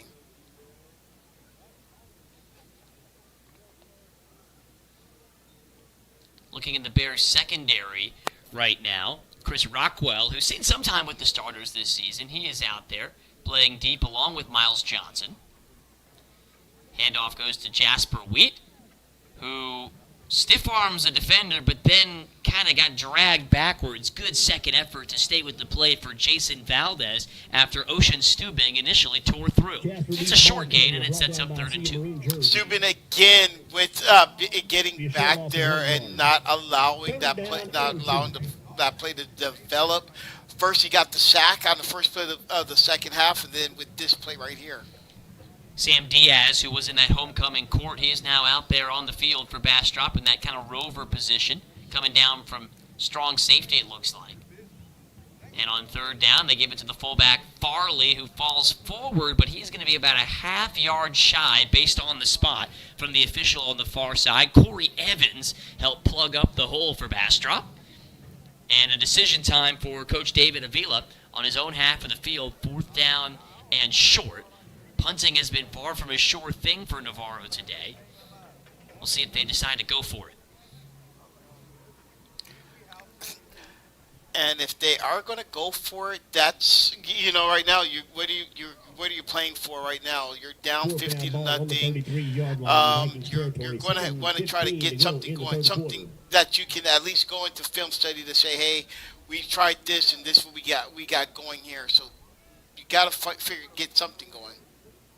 Crowd in front, 4th and 1. Vasquez rolls out under pressure, and Stubing is there to take it away. Loose football tumbling back inside the 10. Jasper Wheat falls on it for Navarro. But how about that? A strip sack on 4th and 1 with a flag down, though, on the far side of the field. Hold everything.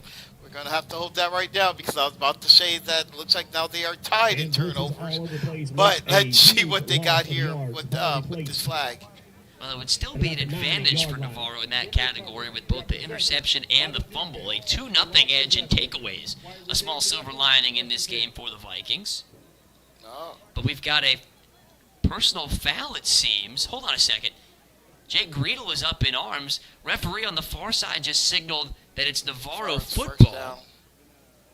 Hang on a second. I'm confused why it'd be Navarro football, but it'd be all the way back at the 10.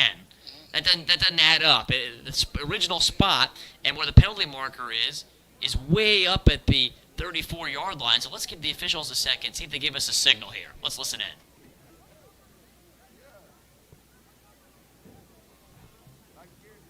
Well, I thought the official was getting ready to address the crowd. Instead, he's addressing Jake Greedle, who is arguing near the hash marks. You saw the official emphatically signal. Well, here, let's hear it. Offside on the defense, number 51. First down. Yeah, it is offside against Bastrop, and on 4th and inches, that's going to give Navarro a first down.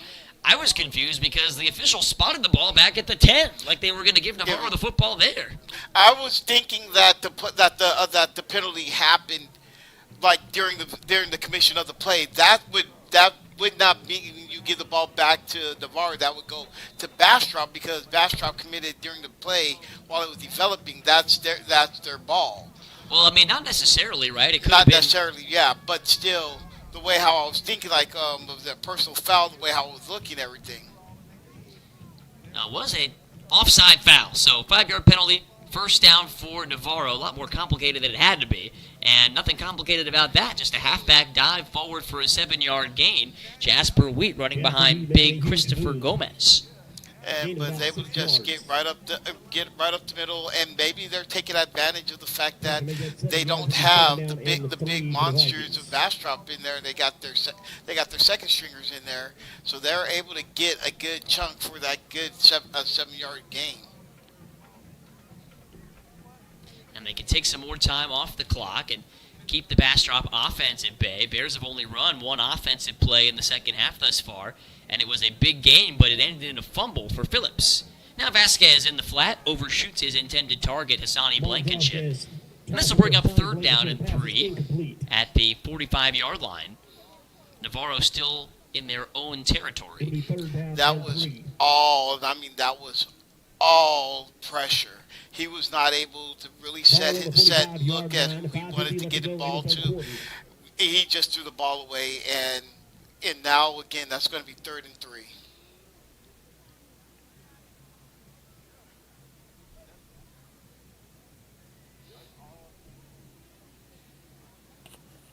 They have to get to the 48. Handoff Wheat. Nowhere to go.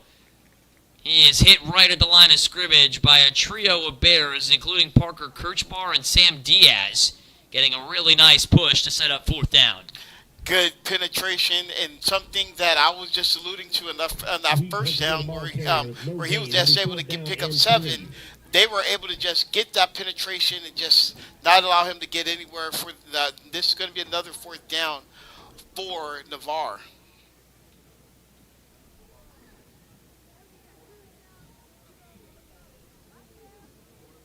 Vasquez directing traffic. The one receiver split up to the top is Henry Alvarez, who has not been targeted tonight. And a little confusion for the Vikings looking to their sideline. And with 4:50 to go in the half, they'll spend a timeout. 4th down and 3, and Navarro looking to go for it potentially when we come back here on Vype Live. State Farm agents here in Bastrop, serving customers throughout the state. Welcome to Bastrop's Memorial Stadium and today's event. For over 30 years, E3 Wealth has been challenging the status quo on how people think about their money. There are a ton of options when it comes to tax and finance, but most of them use a one-size-fits-all approach. With E3, you will get something tailored for you.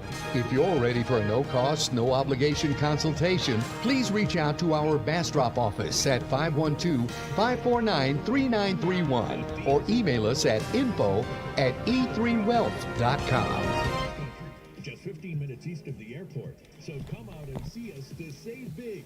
Drive local, drive sane. So for Navarro trying to march across midfield for the first time since this first quarter tonight when the defense came up with that goal line interception and return. Trying to keep this drive alive on 4th down and 3 against this Bastrop second unit, and a lot of chaos at that snap. It was a low snap, and Vasquez had to fall on it, but there was movement prior to the snap. And let's see who the officials call this penalty against. There was a flag late from the far side. Nothing quite looked right on that play. And it looks like it's going to go against the Bears for offside. Offside. Defense number 21. 5-yard penalty. 1st down. Another Bears penalty just gave them a 1st down. Yeah, so that will move the ball right up to about the 50-yard line. Clock will wind down, under 5 minutes to go in the 3rd quarter. 50-0 Bastrop, the same score we had going into the break here on homecoming at Memorial Stadium. Had the parade earlier in the week, the annual burning of the bee, fun homecoming tradition. Happened on Wednesday night.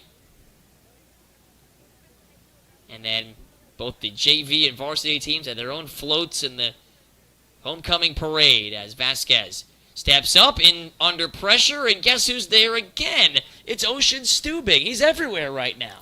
That's his 2nd sack. So this second half, he came in and he has just really wreaked havoc for the second half as well.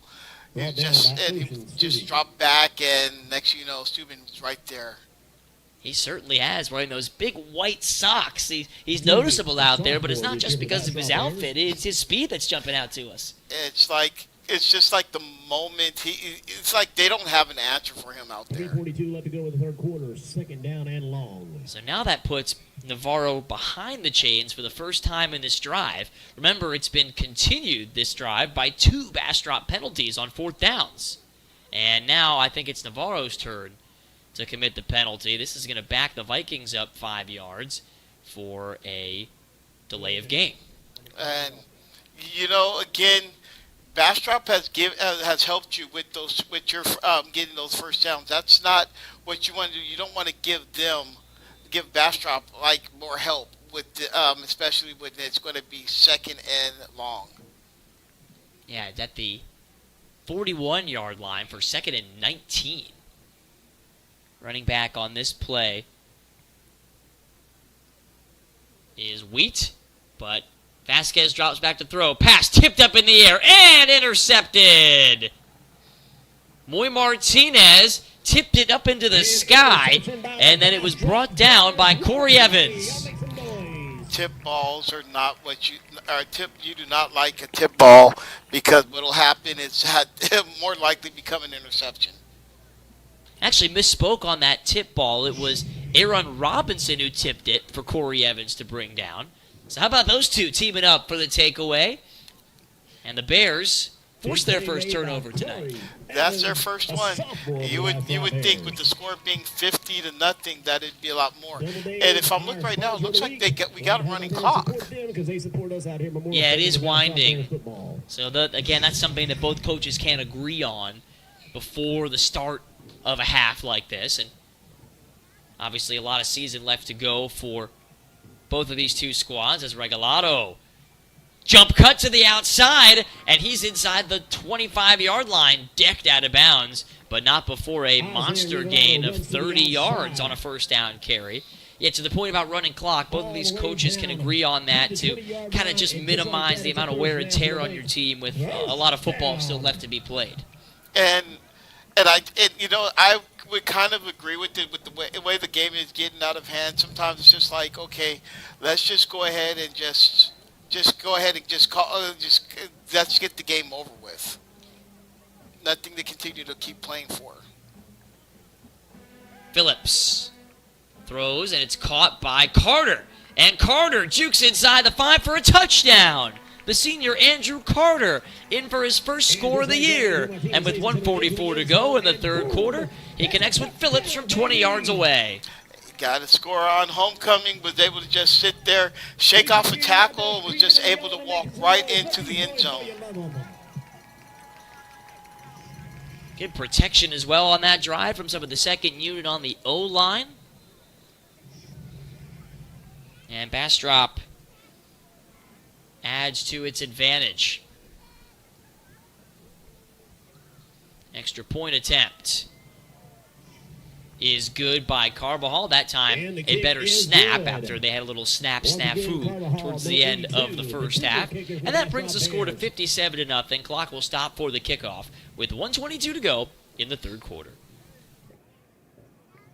Most accountants look back at last year.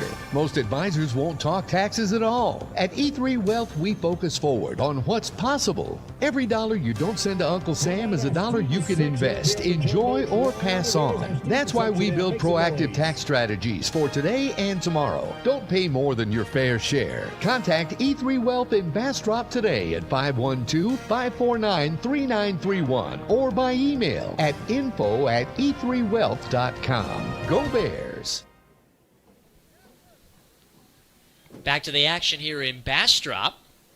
The Bears set to kick it deep. The defense forces its first turnover of tonight's game. We did have a safety on special teams back in the first half, but the interception from Evans with a little help from Robinson gave the offense a short field, and after a couple of nice runs for Regalado, it was a connection from Jackson Phillips to Andrew Carter from 20 yards away, giving Bastrop its 8th touchdown in total.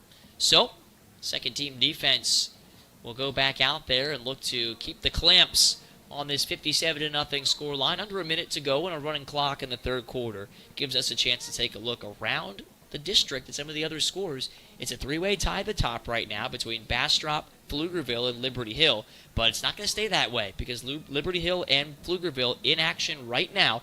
It is 35-10 Liberty Hill in the third quarter of that one. It is tough to come back against that team the way they can take time off the clock, so that one might be under wraps. As the handoff goes to Jasper Wheat, and he is going to be dragged backwards, and they'll give him forward progress back near that original line of scrimmage, but flying off the edge to make that stop were the Bastrop Bears defenders. Might have been Chris Rockwell there on a run blitz. That was Miles Johnson also. He came in there and he was able to, what he did was he stopped it right there, and then everybody else just came and just ate it up.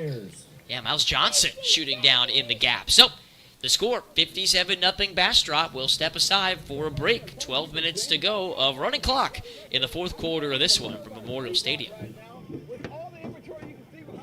For over 30 years, E3 Wealth has been challenging the status quo on how people think about their money. There are a ton of options when it comes to tax and finance, but most of them use a one-size-fits-all approach. With E3, you will get something tailored for you.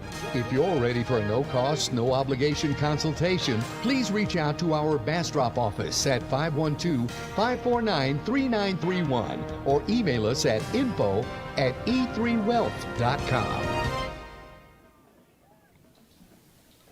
As we continue to look around the district at some other scores, we mentioned the three teams kind of tied at the top right now. In the Bears and Liberty Hill and Pflugerville, all 3-0. Then you got McCallum and Connolly, each at 1 and 2. Crockett and Elgin, they are both 1 and 3. And Navarro, they might fall to 0 and 4 here tonight.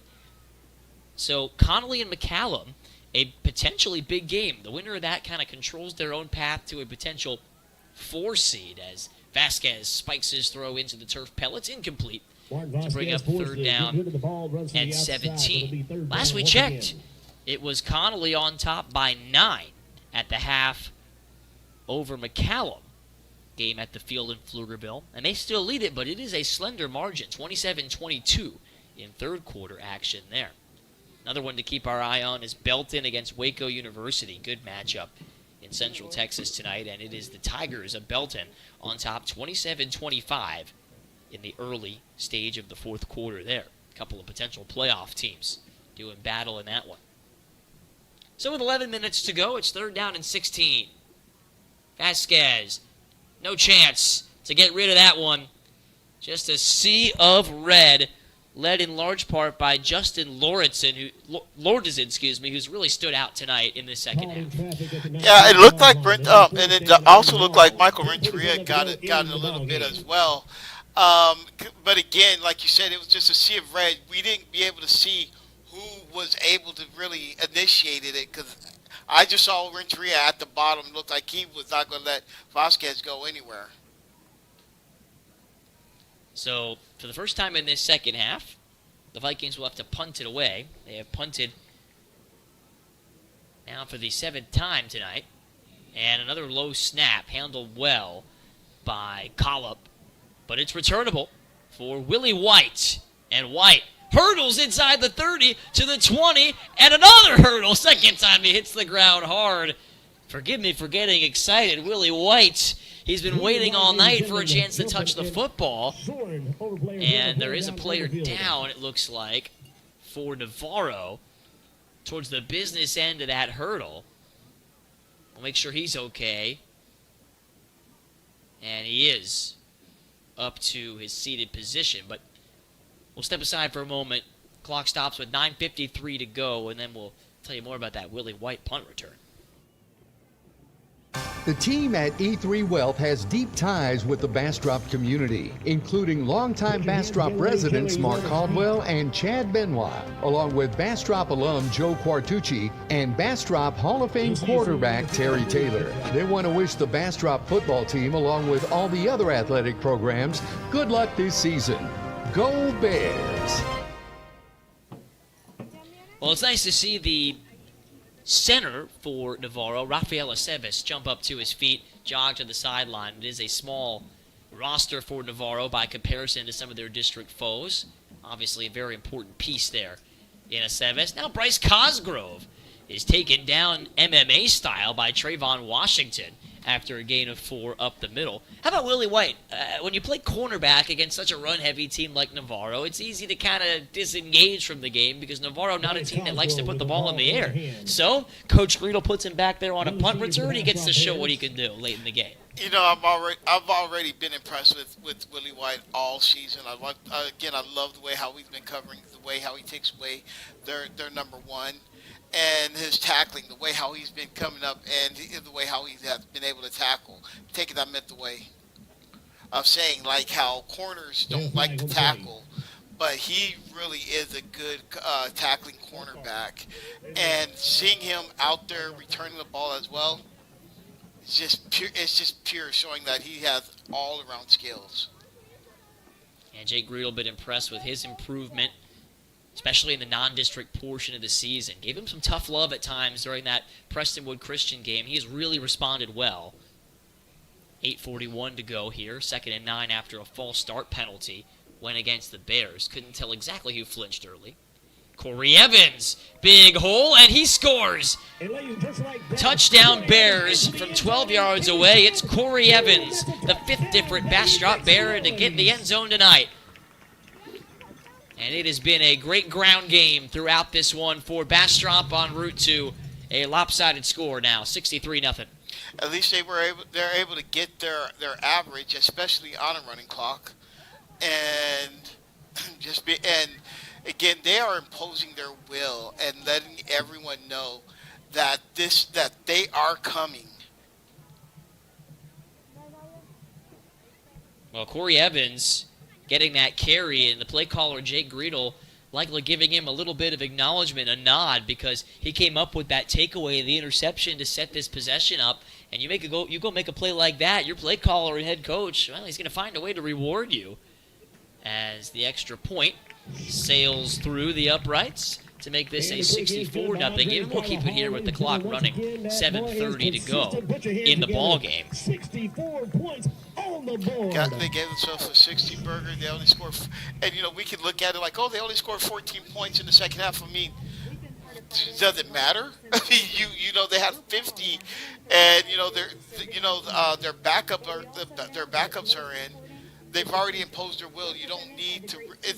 You don't have to score 100 points. You've already let your team know this could have gotten worse. Well, it's a fine line, right? Yeah. Because as a team, right, you want to give your second and your third string guys a chance to taste varsity success, to get experience, because you're going to need those guys in the future. And not only that, guys like Corey Evans, who play a lot of scout team in practice, not just him specifically, but a lot of the guys who are on the field now, they work very hard and have an underrated role in making the starters improve and getting them ready for different opponents on a week-by-week basis. Right. So you want to give them a chance to have some fun out there while also respecting your opponent.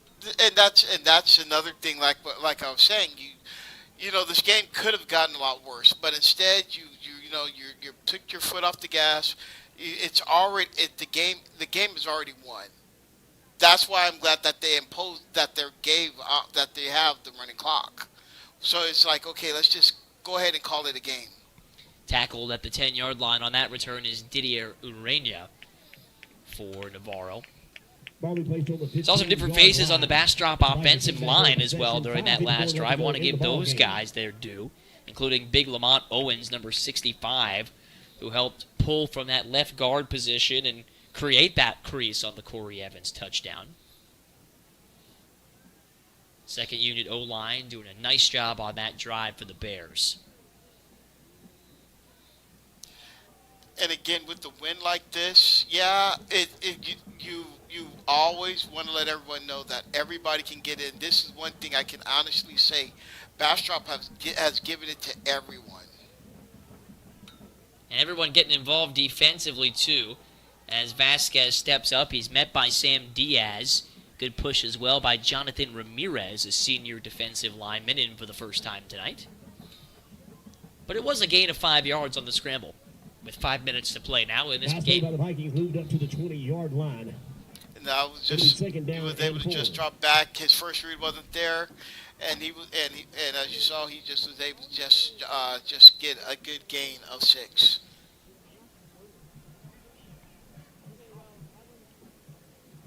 Navarro still plugging away. They've been at or across midfield twice in this ball game tonight as they look to match their point total from a year ago. This pass just overthrown, intended for Hassani Blankenship, who had a couple steps of separation there in the flat, but Vasquez couldn't connect with him. Last year, we mentioned it took the Vikings until the final district game of the season to score. Even though they struggled in district, it was a successful season in some respects. 3 wins, the most they'd had since 2015, a year ago. And this year, obviously, ran into an East Side team that's much improved to start the year. That was one of those opportunities for them in the non-conference that slipped away. The only flip on results for them besides that game so far has been Crockett, the team they beat last year. But Derek Norton and the Cougars with that slot T able to beat Navarro a couple weeks back. And now the football comes out as Vasquez was looking to scramble and climb the pocket. Let's see who came up with the ball. The flag on the play. Yeah, it was recovered by Navarro. And Cantu, their right guard, number 78.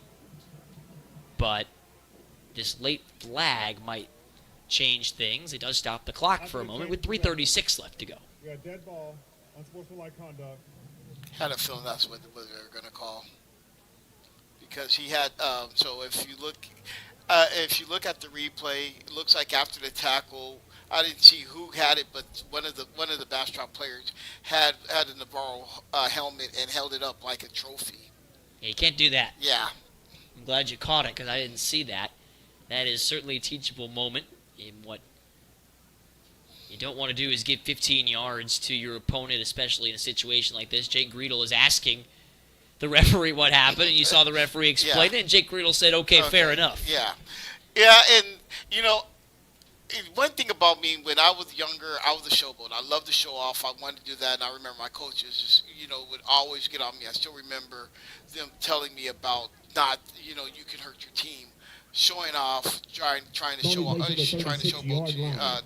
showing up the other players. Just you don't have to celebrate all the time. I think I saw that fumble wrong, Sasha. Sorry to cut you off. I think the Bears did recover and then got backed up by the penalty. Oh, okay. But, you know, it only takes one lesson like that to learn as Cosgrove keeps it and dashes up the middle. Bryce Cosgrove gets outside, and he will lower the shoulder and reach the end zone for a 36-yard score. His second rushing touchdown of the year, and that one was another for the highlight reel.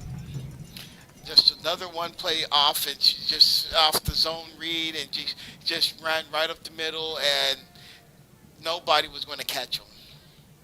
And if Carbajal can add this extra point, it will be a new season high for Bastrop, matching their total against Prestonwood Christian in their final non-district game. Now that day, they needed almost all of those 70 points to win 70-55. Today, well, they certainly didn't. But the extra point is good. Cosgrove gets into the end zone. He's the fifth different Bear to record a rushing touchdown tonight. And with 2 minutes and ticking towards the 2-minute timeout, 71-0 is likely going to be your final score. Yeah, because again, you're going to probably get the ball back. They're going to probably run two plays, and then that'll just probably be the end of the game. But you know what? If there's a little bit of a positive from Navarro, what they probably look at it, at least they got a couple of turnovers against Bastrop. They stopped Bastrop from scoring when they looked like they were about to put the game away early. You know, had a little bit of momentum. You can look at that right there. You can also look at the fact that there was one time when their offensive line looked like they were pushing back against Bastrop. Maybe you guys can be able to try to find a way how to dig deep into that to be able to go into your next game. Because right now, if we're looking at Bastrop won on all phases of the game. Hey, by the way, one more piece of business before as this one winds down, 117 towards its finish. Forgot to mention this earlier, but Dallas Crescenzo, who was not able to play tonight, dealing with that injury, had a big piece of news to share this week, and that is that he committed to play his college football at Purdue with the Boilermakers. So I wanted to extend a congratulations to Dallas, his family, his teammates for all playing a role in that. Oh, well, congratulations. You're going to be a Boilermaker. You're going to be up there in Indiana. Yeah, West Lafayette. Yes, sir. I can't wait to watch some of your games. One of my good friends, he is a big Big Ten fan, and I'll be watching a couple of those games as well. Hopefully, we can definitely see what he's made of, especially out there. Yeah, and he'll be playing Big Ten football. Look, I know it's been big news in the Bastrop community. They love to celebrate one another's wins, but just in case you're joining us from afar tonight, maybe you hadn't heard or seen anything on social media about it, as this is a handoff to Farley, and he will rumble across midfield. And that's about a 25-yard gain, biggest play of the night offensively for Navarro. So that's a positive note on which the Vikings can end this one. Bastrop takes down Navarro by a score of 71-0, moving to 7-0 on the season. They did it with 3 rushing touchdowns from Gary Jefferson Jr., 3 receiving touchdowns for Brent Carter, and then off the bench, touchdowns for Isaiah Regalado and Corey Evans and Bryce Cosgrove, all on the ground, and all once the clock was rolling in the second half. So, Sasha, Bastrop gets an Elgin team next week that is 1-6, so they hope to keep their momentum going before things really start to heat up down the stretch. Yeah, we don't want to call these fluff or cupcake games because, again, you never want to look past your opponent, because when you try to look past your opponent, trying to think, we're going to be able to, you're not worth it. That game could probably sneak up on you like a snake. You know it, again, you want to take them serious, just like how you're taking Navarro, how you took Navarro. Go in there, handle business, and get ready for those games. Don't even think about looking past Elgin, because they could probably want to give you your first loss of the season. Now, despite that big gain at the end by Farley, that tackle in the secondary preserved what was the first shutout of the season for Bastrop. They've had plenty of second-half shutouts, plenty of times where they've held the opponent to single digits, but first shutout of the year. It has now been 6 quarters since this defense has allowed a point. Good defense, and again, and I alluded to it, and I know I was teasing, talking about how Tiki, he only made 1 play. Oh my God, you're falling off. But you know what? That shows that you have a defense of playmakers who's all over the place, and it's not just him who's just all over the place. You were here you were calling out every different player who's out there. We barely even heard from Willie White. The only time we really talked about him was his return that happened like in the third quarter. No, that was the fourth quarter. I apologize. Like just a couple of plays ago. So it's good to see that defense has really stood out, and they look like a championship caliber team. So the Bears will be tied atop the district at the end of tonight's games. Liberty Hill, if they hang on against Pflugerville, will be the other 4-0 team. Navarro falls to 1-6 overall, 0-4 in district play. So until next week, where we'll be at Elgin for a 7:30 kickoff right here on Vype Live. For Sasha Robinson, I'm Jay Kerman saying so long. Have an amazing weekend. We'll see you back here for more Bastrop Bears football